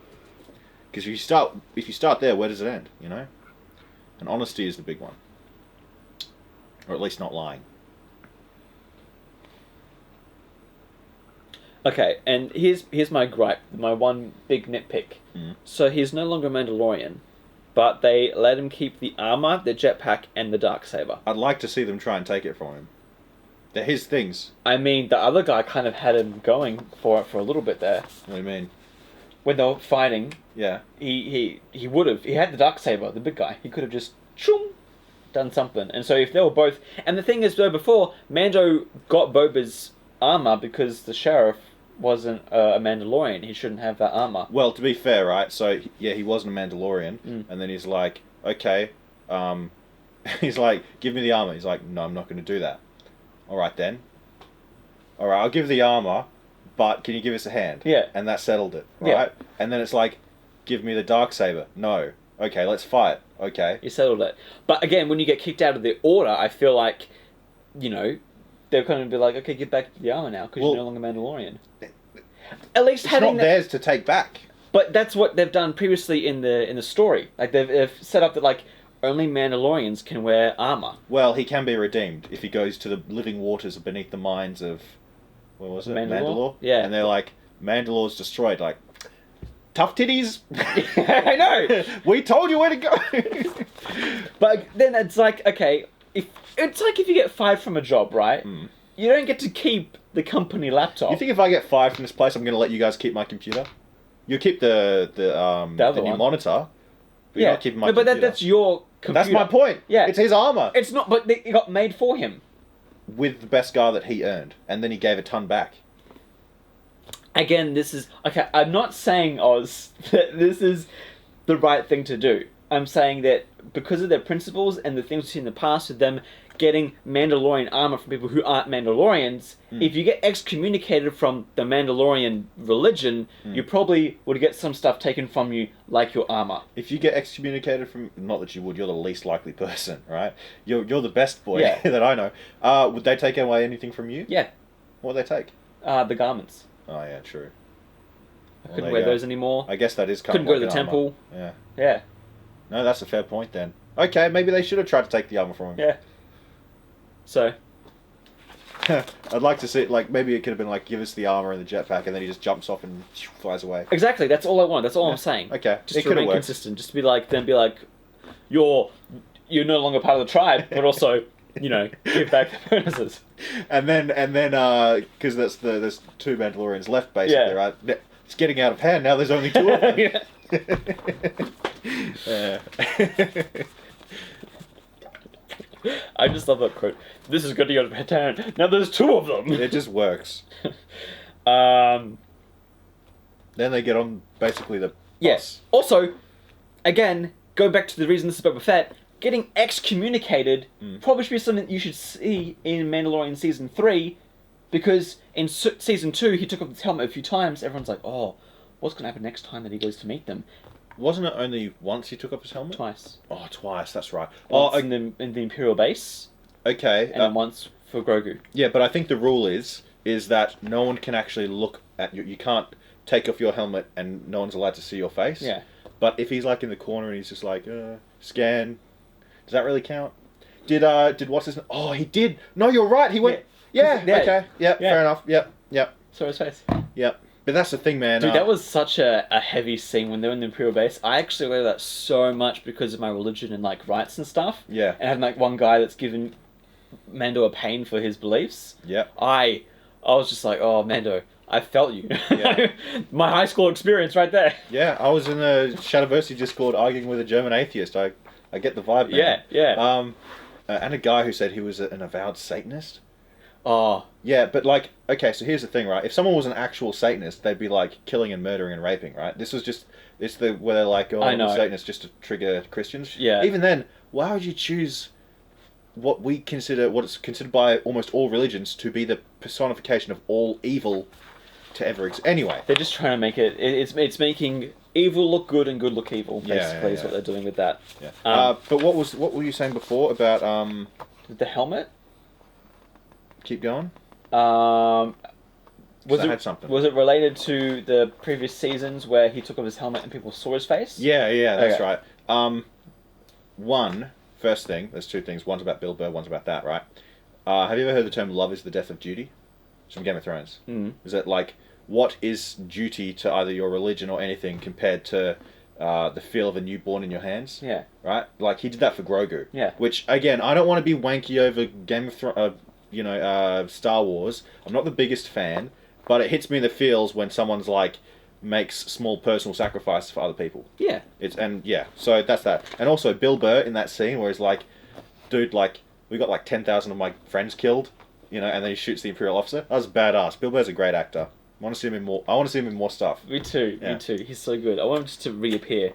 He's a comedian. He has to reappear in the Mandalorian series. Oh, yeah. Season 3. But again, a lot of stuff is just a lot of stuff. What? And every time he does, he's going to be like, oh, this bloody guy again. Yeah. He's like, I don't want to do this. It always ends up bad.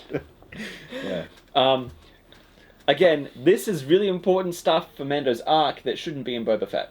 We've gone too far. Good point. Like, I think early on I said, I haven't actually said in the video, but in my notes, he should have done the bounty, done the bounty, basically Boba and Fennec are like, hey Mando, where you at? We need your help. And then they somehow send a ship to get hit to him. Yeah, that's a good point. That's all we need. And we go with Boba, and then we come back later with the rest of basically what we see in the series of Boba Fett. But we've gone too far gone now. I get what you were saying before now. Yeah. Because, like, what if someone misses that? And that's a big thing. Yeah. You're right. I will concede. Oh, you can see it.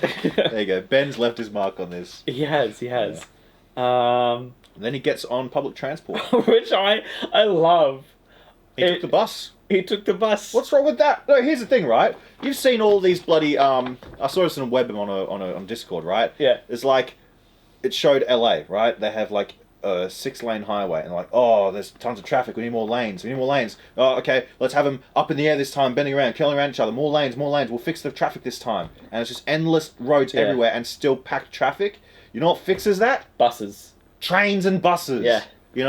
Like, I'm a bit hesitant about getting on trains at the moment, right? Because of all the stuff that's going on with No, but right, yeah, we there's nothing wrong with getting on public transport unless you live in Victoria where there's awful train systems. Yeah. Like when I lived in Perth, everything converged on the city centre. It was like Rome. So Here it's a bit different. here it's a bit different. You have to catch one train to get to another, Although no, doing up here you're pretty crisscross. good. Really? If you want to go to, well, it depends where you want to go. Yeah. So if what's you want- the easiest way to get out of Melbourne? I'm kidding. Get Melbourne's out a of Melbourne. Lovely place. You are out of Melbourne. I know. I'm like, how far out of Melbourne are we? Like 2.5 hours? 3 hours? I know what I 2 got hours here. probably. I know when I got here, we got on the free. I'm like, hey, Shad, how far are we? He's like, 20 minutes. 3 hours later. How far are we, Shad? Oh, we're almost there. It's crazy. Yeah. No, it makes sense, and I love when they put in elements of this because we know that it's post-Empire, and we're starting to see the more corporate New Republic stuff come through, where they've got like the droids that are like, "Hello and welcome to your stay. Yeah. I'm sorry, sir, but we do not allow weapons." No. It's gone less brutalist and more corporate, Red tape. Yeah. Just paperwork and policies and we whatever. hear you and we apologise. Yeah. Yeah. Basically. But when he was in the public transport and there's the alien kid who waves at him, and then he looks at the little pouch which is shaped like Grogu. Great visual storytelling. It was so good. Yeah. For one, I felt looking weird in public transport and kid in front of me going behind and going, "Hi," as a missionary, you get it all the time, and the mum being like, "Shh, don't talk to them. They're trying to convert you. What are you doing? Really? Don't look at them." That's happened? Oh yeah. Wow. But also it's really funny, right? As a missionary, just people like hearing these things if you don't absolutely hate us. But like when you're a missionary, you got the badge, okay? Yeah. People will never look at you like this. Really? What do they look at you like? They talk to you like this. Oh, really? Yeah. Do you know why? Or public transport, they'll be like this. Do you want me to tell you why? It's like looking at a bright light when all you've known is darkness. I'm not kidding. No, I felt that when I joined the church. They're looking at the badge. Yeah, I know. Oh, okay. They always look at the badge. Okay. You can people taking the badge off and be like, my eyes are up here. Look at me here. Oh, so that's when next time I'm staring at a girl's chest, I'll be like, sorry, I'm just staring at the badge. If they're wearing a badge. yeah, exactly. They're not. But yeah, I've had that experience of like kids on public transport being like, hi, and you being like, hi kid, and then the mum's like, don't talk to Mando. He's a bounty hunter. But then no, and the correlation of Mando being like, oh, it's a cute little kid, and looking down with the silhouette of Grogu's big ears. Mm. Oh, that hits you in the feels. And he's thinking about his kid. You don't need to say, oh, I'm coming for you, buddy, or oh, I miss you, buddy. Like, it's just. Or like, what do you call it? The opacity goes out a bit to like 50%. You see Grogu, and he's like, yeah, it's just Grogu going. Yeah. Or if it was directed by George Lucas, there's like a star wipe and it comes into Grogu. Yeah, oh man, so many cringe directing stars.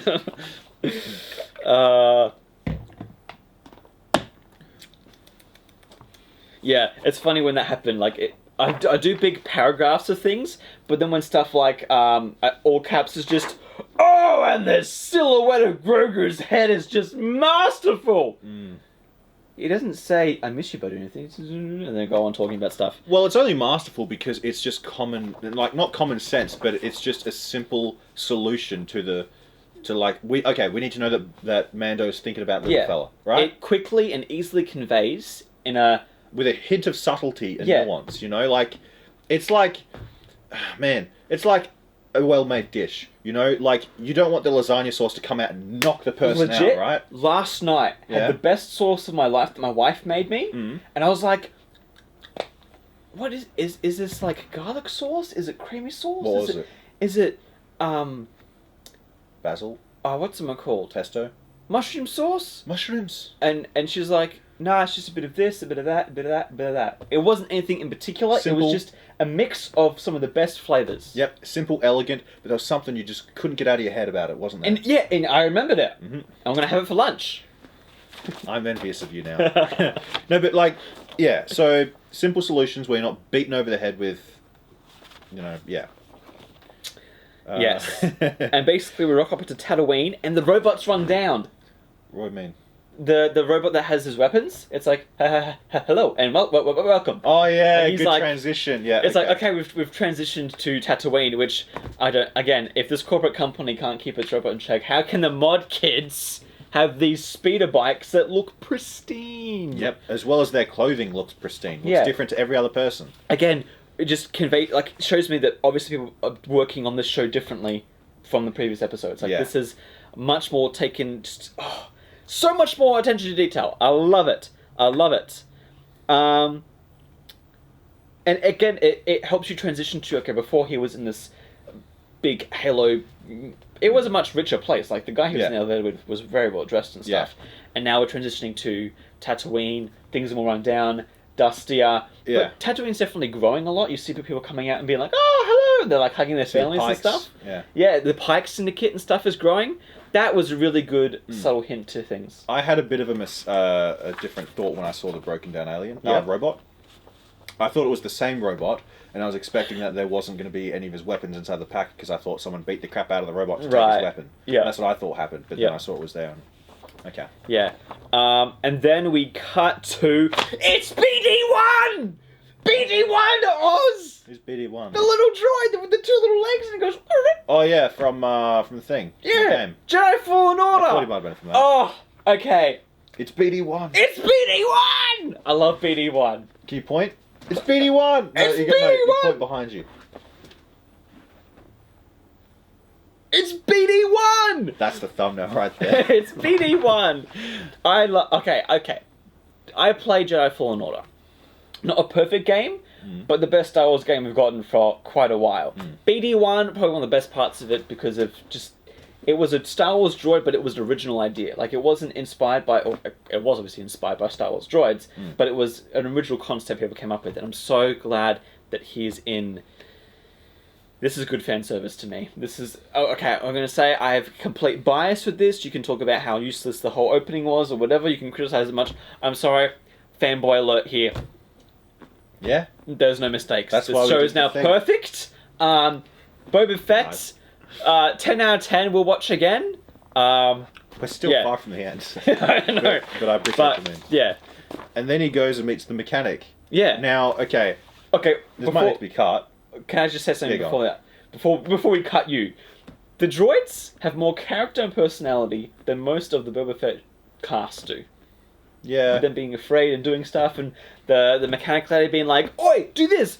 What do you mean you're scared? You're a droid, you do what I say!" Like, Yeah. so much more character. Sassy lady, yeah. Sassy it's great. Anyway. She reminds me of Shad's cleaning lady and the kids, because the kids are always, you know, like helping her do stuff, and it just reminded, because, you know, she's got the long frilly red hair. I don't know, it just reminded me of that. I thought it was funny.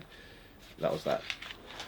Was that a bit cut out? That was that. Maybe, I don't know if Shad wants his cleaning ladies mentioned here. I don't know. I don't know if he reviews these episodes anymore, though. Yeah, true. Oh, yeah. And then she said, I dated a Jawa. I wrote down, that should be illegal. Yeah. Very hairy. Very hairy, she said. And then she makes a weird face. She's like, very hairy. Very hairy.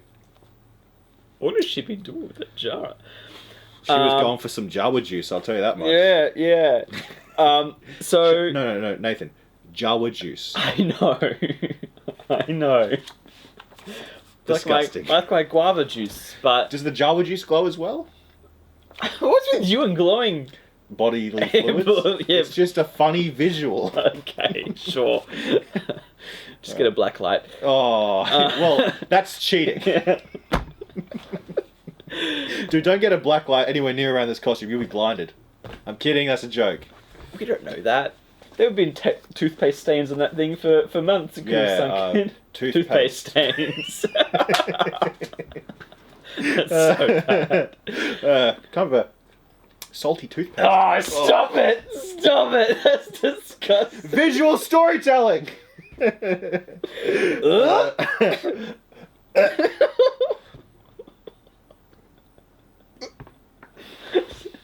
Look at his red face. Oh, alright. I'm smiling too hard now. My We go cheeks are places killing now. me. We go places. We do. But Okay. seriously, that lady should not have been dating a Jawa.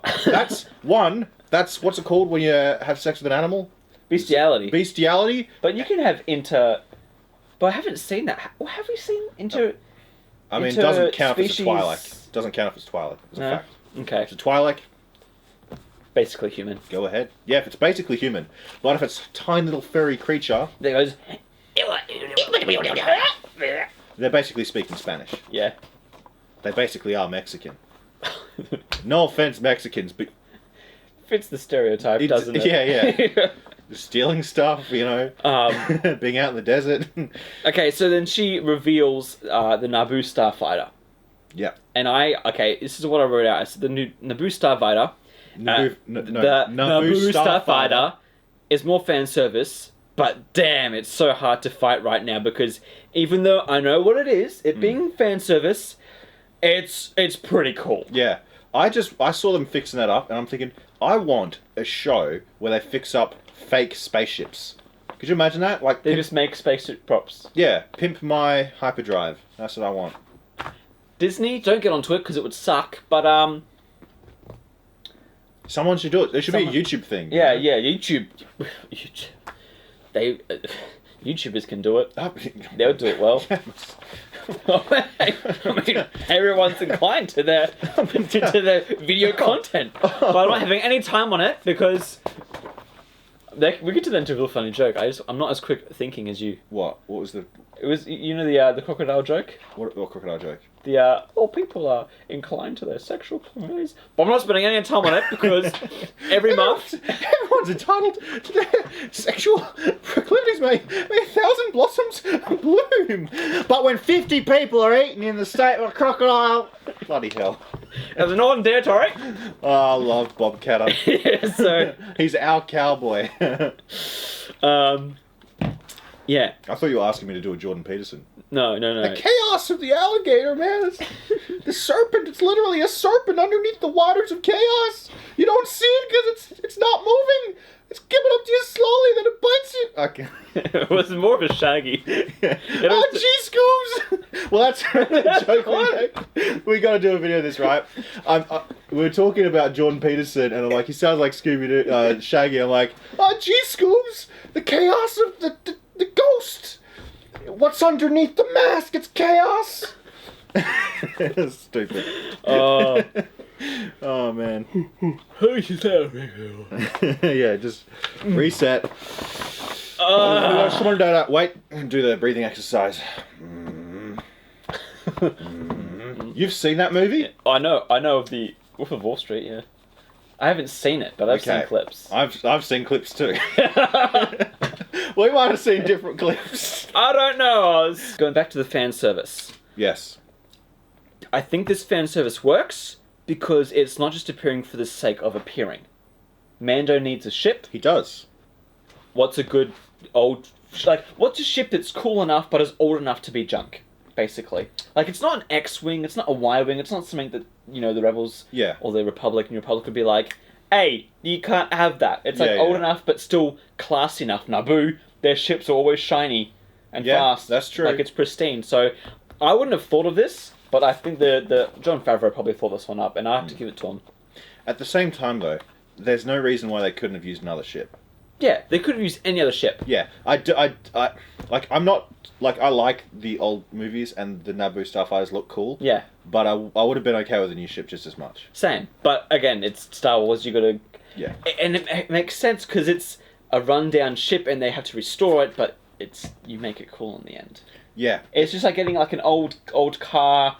And doing it up, yeah. Doing it up, basically. And it came out like pairing like a Mustang. Oh, I loved it. Yeah. It makes no sense because it's a spaceship, but no, but that's still cool, man. It's cool. That's cool. The rule of cool here, I guess Shag can give his opinion on it, but I think it's pretty cool. Yeah, yeah. It does annoy me that there's exposed parts. That annoys me. Same, but it's like having the engine out the bonnet. Yeah. I do like the exposed parts at the front. Yeah. It looks a bit like a serrated knife. And that suits him. So maybe I was wrong about that. With he needs a new ship. Having an old ship is cool. Yeah, it fits his personality because he had the Razor Crest before. Yeah. But it's kind of like him getting his new armor. Was him getting this new ship? Yeah, it's like it's old, run down, build it up.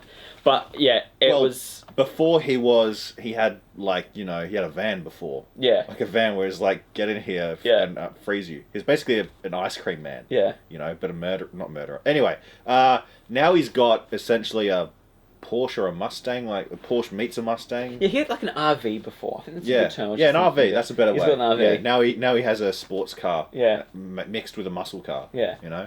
Which I'm not angry at. Yeah, that's pretty cool. Anyway, so she shows it, and he's like, it's not a Razor Crest. And then she's like, let me fix it. And he's like, no. And then... just let us see what it can do. Yeah, or the thing is, though, then while they're waiting for the money, she's like, but I'm telling you, when I get it going for you, like, I think she does it in such a good way of saying, like... She's a good salesman. Saleswoman. Yes. And it didn't come off as incompetent or the writer... Like, when watching this, at first I was like, is that the writers being dumb? Like, saying, oh, he said no, but then, with the Boba Fett and Fennec stuff, basically. I don't think it's that. But it wasn't that. It was her trying to be a more persistent saleswoman. Yeah. When you're a merchant, you can't grovel. Yeah. Because you won't make sales if you grovel. Yeah, and so... it makes sense for a character. It worked well. It didn't come off as stupid. And so... And it was also just a really fun scene to watch them, like, talk with Jawas and, like, bargain. I just couldn't get the image of her doing it with a Jawa. Not doing it, but just like dating holding hands and walking. Like, are they dating or is she babysitting? Okay, another thing too.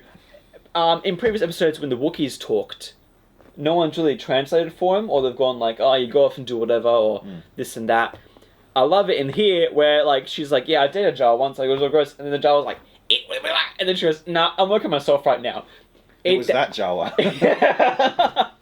That's his ex. There's a part in shows, okay, for example, with the Hutts, makes sense to have subtitles when it's like a more in-depth conversation. But in Star Wars especially, and I'm trying to remember, I think it was, I was watching a podcast or listening to a podcast with the guys who made the Guardians of the Galaxy game. And they talked about with the writers, with Groot. They said, okay, with Groot's lines, you had to write them out. But then when they actually do the voiceover, he's just saying, I am Groot. And then that way, when they put in I am Groot, what they do as writers then, they say, okay, does the character's response translate for the viewers what Groot just said? Yeah, exactly. Yeah, that makes sense. That there is clever writing, it takes attention and detail, and they did that in this moment here with the Jawas, which I'm like, gold star, that is good writing. I just like watching them fix this thing up. Yeah, fixing it. It was satisfying to watch them go... Yeah. And like get the stuff and he's like, where'd they get that? And then they got it. They didn't have it. Yeah, they got it from the Spy Syndicate, which again they're calling back to Boba Fett in the story, and that took me on the experience just a little bit because okay, sure, it made sense in the world that the Spice Syndicate. What are they called? There's another name for them. They're in the summer. Pike Syndicate. It makes sense for her to be like, oh, they're running amok because that's what's happening. But then it made me remember, oh wait, this is Book of Boba Fett, and we're still with Mando doing stuff. Yeah. So, like, hats off to you for bringing it back to the story, but also, can we get back to the story now? Yeah, let's get back to the desert planet. Yeah. Also, I just think that the mechanic, she's such a good character. Yeah. Like, I do enjoy She's watching okay. her. She has enough wit, but also, like, she gets what she wants, but she also keeps relationships open and working well. Yeah. So she's not just trying to get what she wants at all costs like other people. She's actually like, oh, I'm a saleswoman. I want you to come back again, so we're going to have a good, healthy relationship. Yeah, she's the Uber merchant. Yeah. Because, again, a good merchant will have their people coming back. Yeah. You know, cordial relationship. Also, right, when she's naming what she did to the ship to make it better, she says that there's a flux capacitor in there. Yeah. That's in the DeLorean. That's the time travel device from Back to the Future that's in the car. Flux capacitor. Yeah. It's funny. I don't know if they were just, like, writing in things because they knew it was going to be jargon for her. Yeah. I was listening to it pretty carefully, and I was like... some of it kind of can make sense, but other stuff, it's Star Wars space travel. Yeah. They don't explain it. For scenes like that, they have a you know, like a bust, like a statue of George Lucas's head, and they just smash it into the keyboard, and that just comes out. It's incredible technology. That's crazy. Yeah, pull that up, Jamie. He said that's crazy. I am Jamie of this show. No, we held you in a higher regard than Jamie. You're like, you know what? If we're the Avengers, you're our Tony Stark. I'm, I guess, Loki. Shad's, who's Shad? He's a mixture of like Thor and Hulk. I'd say he's more of Captain America meets... Oh, and Captain America too. He's like Cap meets Star-Lord, I'd say, in terms of his personality. But he does a good Thor impression. Does he? Or just like a... Oh, yeah. Mighty! I am Shadrick. And he's probably buffer than both of us. Not me. Dude, I actually... I mean, me and can my you mates were pull up bow though? He can pull bows. I'm strong in different ways. Aren't we all? Also, like when Mando's working on the ship, there's like... In the past, we've seen progression of him trusting droids more with the nanny, but there's still frustration in here when he's like, just look at this part here. No, don't. No. So it shows that, you know, he still has his flaws and it's still the man that we know and love.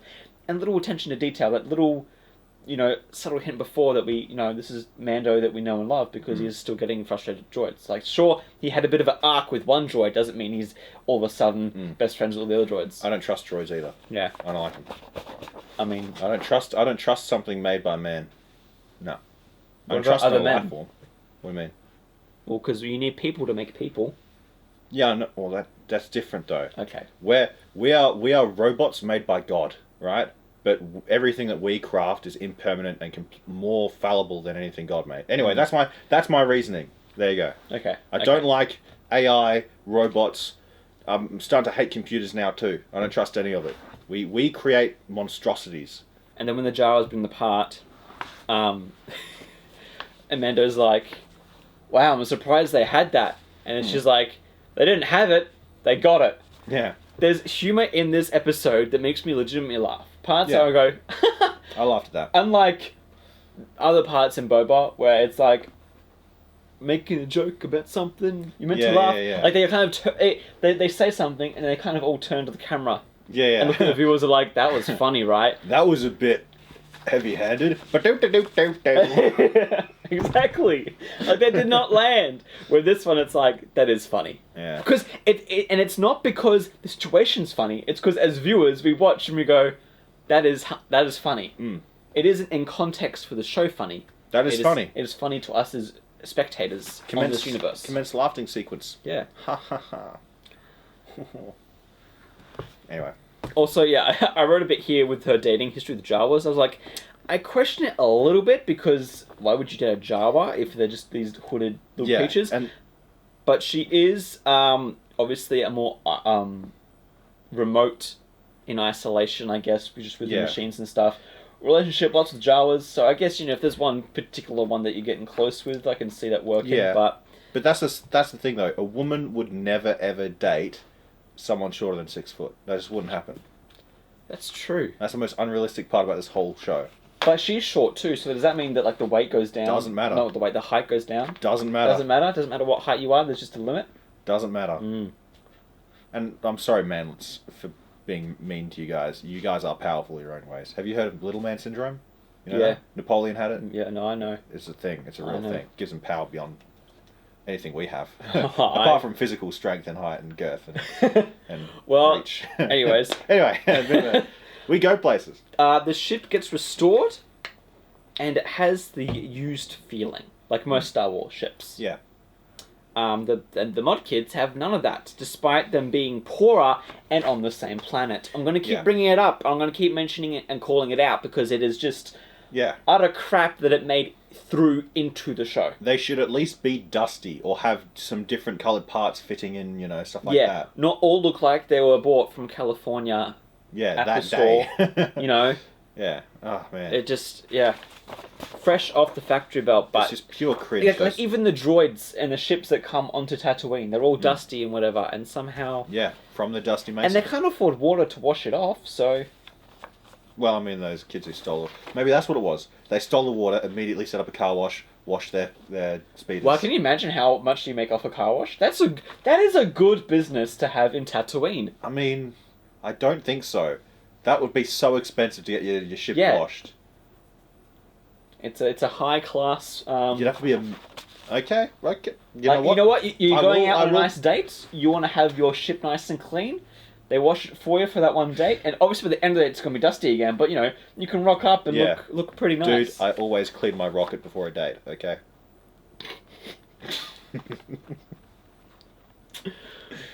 I'm sorry, children. I hope she's got a clean landing pad. Sorry, let me rephrase that. Landing strip.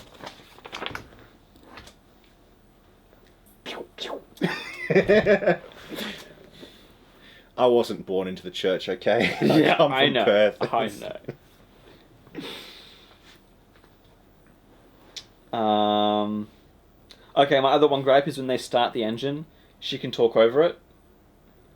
Well, she's shouting over it, isn't she? Yeah, but still, I reckon this is just a really big nitpick. It's kind of like when heroes are super far away and they're having a conversation. Like in Shazam, that was hilarious when the villain's just doing a monologue, and Shazam's just like, "Huh? What?" Yeah. Like, that was funny. But at the same time, if anyone's going to be able to talk over a very, very loud thing, it's a woman. And a mechanic. Women have lungs, man. Yeah. Again, nitpick. I'm not that fussed about it, but it's just something that's like, okay, I've been near very loud, especially if it's a spacecraft. It'd be a loud engine. That thing's like the loudest thing ever. He cannot sneak up on anyone anymore. There's no stealth for Mando. Well, why have stealth when you can have speed? Exactly. Just, he's zooped out of But then we have an amazing sequence of him flying around. Yeah, that's pretty cool. There was... Tons of references to the pod racing. Yeah, but you know what? I'm not mad. Again, this is just Nathan Fanboy being like, I'd pay Disney Plus subscription again for this. Yeah. Wait a minute, that's odd. How did you watch the episode then? Oh, I used Chad's account. Oh, okay. We used the work account. You know what's weird? What? Okay, so, bit of a 1-2 thing here, right? Yep. I do have a Disney Plus subscription. Yep. Yet I'm pirating all the videos. I'm pirating all the episodes. So... Why do you have the subscription then? I don't know. I don't know how to cancel it. I've tried. I'm man. jealous of you. Dude, what do you call it? G-Portal billed me the other day. I'm like, what? I cancelled you like 3 weeks ago. You contact them and they'll cancel it. And I did. Yeah. I clicked the button Audible again. did it with me, actually. They're really good. Audible. I signed up for Audible, and then they charged me a lot, and I wasn't ready for it, and so I asked for a refund a week later because I just was too busy, and they're like, okay. They do the same for me. Yeah. Audible's great like that. Yeah. But still, Audible. Audible is not sponsoring this video yet. Yet. Yeah, you guys should be grateful we've got no ads in these videos. Yeah, apart from at the beginning if you're using Firefox or Chrome. Yeah. Use Brave browser if you don't want ads. No, we need the ads. Oh, yeah, don't use Brave browser. We need the ads for the money. It's not safe to use Brave We have jobs, Oz. And YouTube pays so little anyways, we need everyone that has ads to watch them. Yeah. I was wrong, I will concede. Yeah, concede there. Yeah, but aside from her being able to yell over the engine, I was just smiling the whole way through that montage. Yeah, I enjoyed it. My fanboyness was going through the roof. I was just like... Spaceships are cool. They are! Yeah. They are so cool. And then he flies up to the bus, the space bus. Yep. And the kid... He does the equivalent of several burnouts around the spaceship. Yeah. And then no wonder the cops come and try to stop him. For me, it makes sense. It's like, wow, all the times in Star Wars, it makes sense, for example, Jedi, when they're trying to attack the enemy or something, then, you know, they're going in the starships or whatever. the cops in their spaceship are like, you better be white under that helmet. No, but seriously, right? He just did a bunch of donuts around the space bus. If I did that on the street with a car, it's like, sorry, officer, I didn't know I couldn't do that. It's common. Look, maybe he was just flying too close. I don't know. Flew too close to the bus. Yeah. But I enjoyed it. Okay, and I know we talked about the corporate nature of things in Star Wars now with the whole appointments and everything. Yeah. But this X-Wing, pilot's pulling him up, for me, again, makes perfect sense. It's a good gag. And it's a good gag. Every single time. It's like calling out the illogical things in Star Wars and being like, now people actually do get pulled up. It just, in the movie so far, you haven't seen it because just, for convenience, there haven't been any police around. Yeah. Well, it was the Empire. They're more like the Gestapo than... Yeah. But no, I just love it how he's constantly getting pulled up on either side, and every single time it ends with... No! And it's always the one Asian guy that's like, I've seen you before. Like, I want him to have a bigger role. I hope he does in the future. But he's always just like, did you have a Starcrest before? I have a few questions I need to ask Next time it's going to be like, excuse me, your voice sounds familiar. Didn't you, 3 or 4 times when we pulled you over, just speed off on the final question without any explanation? No! It's like, that's him. Yeah, same guy. Missed him again. So, it's fun, and it's a light-hearted moment in Star Wars. Yeah. And it's so... I just fanboyed. I'm sorry, I can't criticize it. Because it's just been so good after these past few episodes of Boba Fett, where there's just been utter nonsense and illogical factors. Yeah, and then one that's well made with no crap like that. At least not many. Yeah, we can nitpick stuff, but it isn't so inconsistent and nonsensical. Each thing that we can look at this now. Each time Mando goes somewhere, it's for a reason. He goes to the bounty, or he goes to the butcher for the bounty. He goes to those people to give the bounty, and then he's gone because he's got the information to get the people. He leaves because he gets kicked out, and then he goes to the spaceship to find a spaceship he can have, and then he's there, which leads him to Fennec. Yeah, well, it leads Fennec to him. And yeah, but that's... I'll tell you what, though, right? The second Fennec is on screen, it's like, oh yeah, we're back to this crap. Yeah. And it started to not make much sense as soon as she showed up. Yeah. It's like the director had the chains the whole way through, and then once Fennec showed up, new person came. Or Kathleen Kennedy just she's like, we're back at it. Charge. In charge. When Mando comes back, and she's like, how was it? And he's like, wizard. I was like, I'm conflicted. Does that word work there? I've never heard the word wizard. It kind of means magical. Space wizards. Means magical. Just Jedi. Means magical. Yeah. Yeah. Wizard. I don't know. Have you ever heard Lynyrd Skynyrd and the Wizard Lizard? No. Great music. Oh, okay. That's what I thought when I heard the word wizard.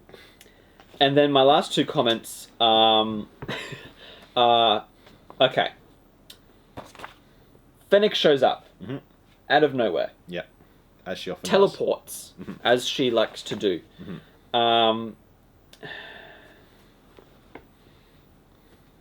And so, as soon as she, already mentioned it, basically my comments are saying it, they're like, as soon as she appears, things start to happen for no reason. She hands him like a little empty satchel, and it's like, I got a job for you. And it's like, oh, what's the bounty? No bounty, it's for Boba. Oh, it's on the house. Why? Why is it on the house? Maybe because they... the only thing I can think of is that they tried to help with Grogu, and they kind of took him off. Like, you know, they got the armor back, but then Mando was kind of stuck, and so they helped him. I guess, yeah, no, fair enough. And I guess he's the closest thing to, like, a Mandalorian friend that he could get. Yeah, and so he's like, you know... Yeah. And then he's like, but first, I got to visit someone. Who was it? Who do you think it is? Oh, yeah, it's going to be Grogu. Who's been the hinting of this whole episode? Yeah, we need to see Grogu. Make sure he's okay. And the credits roll. Here's the thing, okay, and I've mentioned it a billion times, we're sick of it. It was weird watching the end credits with Boba's theme playing, but it was all Mando concept art. Oh, yeah, true. It wasn't, you know, the usual... It was the other one with Mando just doing his stuff. I noticed you watching it with the Planet's Crown. I'm like, why is he watching it so intently? And that's and I was like, why do I feel weird? And it's Yeah. because Mando was in all the shots. Yeah. Not a single thing of Boba Fett, but his theme was playing because it started to play, and I was like, oh, we're going to get something with Boba. No, it's just credits. Yep. So, look, I'll give you this. It was a good episode. I had a good time. There were way less flaws. But this is Mando Season 3. Yeah. Am I mad about it? No, I'm just concerned that Disney is making a dumb mistake. And when Mando Season 3 Okay, comes Jar Jar. out... It's a dumb Disney mistake. Yeah, exactly. So, yeah. Okay, right. I'm angry that the rest of The Mandalorian wasn't as good as this, and neither was Boba Fett. This was the best episode or thing of Star Wars they've done so far, Disney has. So, yeah. It was fantastic. I had a wonderful time with it. It was great. It was good. And it was... You know why it was good? Why? It kept all the things that were Star Wars, but it still introduced new ideas, new worlds, new characters, new problems. And that was the main issue I've had with all other Star Wars content, is that it's just the same thing. And that's the thing that George grabs most about the sequel trilogy. He's like, nothing new was done in any of them. Oh, yeah. It was all the exact same stuff. It was all the exact same. He'd all done. Even technology-wise, he was like... He liked The Mandalorian because it was doing something he tried to do back in the day. Yeah. Like a TV series. New places, new spaces, everything. And like the technology as well. Like with each Star Wars thing he's done, it's been incorporating new technology to tell the story. Oh, yeah. So in the original trilogy, it was miniatures, doing visual effects over, composition stuff. With the prequels, it was actual digital characters and environments. And with the TV show he was trying to make, basically he was doing what Mandalorian's doing now, but doing it in the early 2000s. But the problem was that each episode was like $250 million. It was too expensive. Wow. For what he wanted to do. But now they're doing it. And so I think that's why he respects... That's why I think they got him on set for the Mando, because he's like, finally, my vision's been reached. Yeah, and they're actually they're using different technology for Mando. Like they're using the They're using Unreal for Unreal, and they have this cool thing where they basically have a 3D projector. Yeah, the 360 LED degrees. screens. Yeah. Yeah, and so you can simulate walking through a desert environment, and it looks realistic. Yeah. There's no needing to, have a green screen behind him, have a fan facing him, and then having to do all the light and composition yourself. Yeah, no, it's all fantastic stuff. Yeah. That again, that's what Star Wars is, I think, meant to be at its core. People can talk about the values in the story, but for me and what I've understood with George's vision, it's that Star Wars is used to progress technology. Yeah, it's for me, Star Wars is cool laser fights, and all it has to do to be good, in my opinion, is to at least make sense. Yeah. What happens needs to make sense. And I think the best parts of Star Wars is when they do something new, and you see something on screen and you go, wow, I haven't seen that before, I'm amazed, or I'm impressed. Whether it's visually, story-wise, just anything. Yeah. And this episode had the core things that we love about Star Wars. They didn't change anything for any sort of, dumb political, ideological reason. Yep. But we still saw new stuff that fit in the world. So that's why I enjoyed it. It all worked. People probably hate it for other reasons, but I'm going to say, with my personal opinion, I liked it. I liked it too. It was good. So that's the Star Wars. That's the Star Wars. That's the Book of Boba Fett. Oh, we still got a few more episodes. How many? I think 2 more? 2 more, okay. There's 7, this is 5, right? And once that's done, what do we have after that? What? Oh, we got a whole bunch of stuff. So I'm just trying to look in the description if this is episode 5. Oh, I thought we were experiencing another earthquake. Yeah, do you know how often I'm like, are we having an earthquake? But no, it's just my body shaking. Your stomach's rumbling. That'll cause an earthquake. Yeah. But yeah, no, this was good stuff. What do we have next after we finish this show? We'll probably have either Lord of the Rings. There's a few other stuff that's coming out. Lord of the Rings is September 2nd. Okay, true, we've got a while. The Halo TV show is March 24th or 17th. Okay, that's probably going to be... We do have Uncharted's coming out. I think it's out. Uncharted. A Sonic movie. That's gonna be good. And also Obi-Wan series. Is the yeah. next Star Wars thing that's coming out. Nice. Which I am so anxious for. If they get it wrong. You're going to hear it from us. Yeah, They they'll get hear it from wrong. everyone. Obi-Wan is a good character. He's like one of the only decent, realistic characters from the prequels, I mean. It's from all of it, I From think. all of it, I actually yeah. did think about that. Just to end us off, I thought deeply about Obi-Wan and other characters, and I think Obi-Wan is probably the most enjoyable characters because of... Although he remains consistent in his values, he still learns and grows and experiences things. Because he's humble. Yeah, His humility is a strength. He is an amazing side character who I love and respect so much. Yeah. And also, he's played by 2 incredible actors. Yeah. Sir Alec Guinness and soon to be Sir, hopefully, Ewan McGregor. Yeah. He's an incredible actor. Yeah. Well, you had, what do you call it? Lady who played Padme, what was her name again? Natalie Portman. Natalie Portman. She's stiff the entire way through. That was partly because of George's direction, I've heard. Yes, that's true, right? But then you've got Ewan McGregor, who puts his own character in there He does so good. and has fun with it. You know what's amazing as well? When they What? were actually looking at when they were doing the prequels, and they were comparing old Obi-Wan to Ewan McGregor and trying to age him basically for episode 3, they were going through the face matches, and their face structure is so similar. They're the same race, I'm pretty sure. They're both Irish, aren't they? Or Scottish? Yeah. But Scottish, yeah. Again, it's amazing that happened in the universe that we live in. Yep. It's meant to be. He's an amazing character, so I hope the new series is good. Although Kathleen Kennedy's involvement concerns me so much. So much. Look, if she's got to put a bloody name on it, fine. But just let the director do what the director wants. Because Yeah. then it's on the director. You've had too many failures, Kathleen. Stop touching things. You're like a woman, you're a bull in a china shop. Okay? That doesn't really... Just let the shop owner do stuff. You know what I'm saying? But yeah. Anyways, we'll have more content coming your way very soon. This has been Oz, and I'm Nathan. And you've been watching Night's Watch. You have. And you will continue to do so. Hopefully. Until this monologue finishes. Unless and then, that threat scared you. hit the recommended video button, whatever it may be. Yeah, go back and watch my Star Wars low effort review. Back when I was... I guess this is a good visual representation. Anyway. Anyways, usually cut it by now. Yeah. But we're still going. No, we're okay. No more of the weird cuts. Okay. No more abrupt cuts. No more. No, serious. I'm not kidding. When I say good night after this, we're done. Okay. Okay. Good night. Oh man, finally. Kidding. Finally. I think we'll cut at the finally. Really? Yeah. What if we just cut it once you get out of frame? You're still in frame. Oh, it's already been 2 hours, please. No.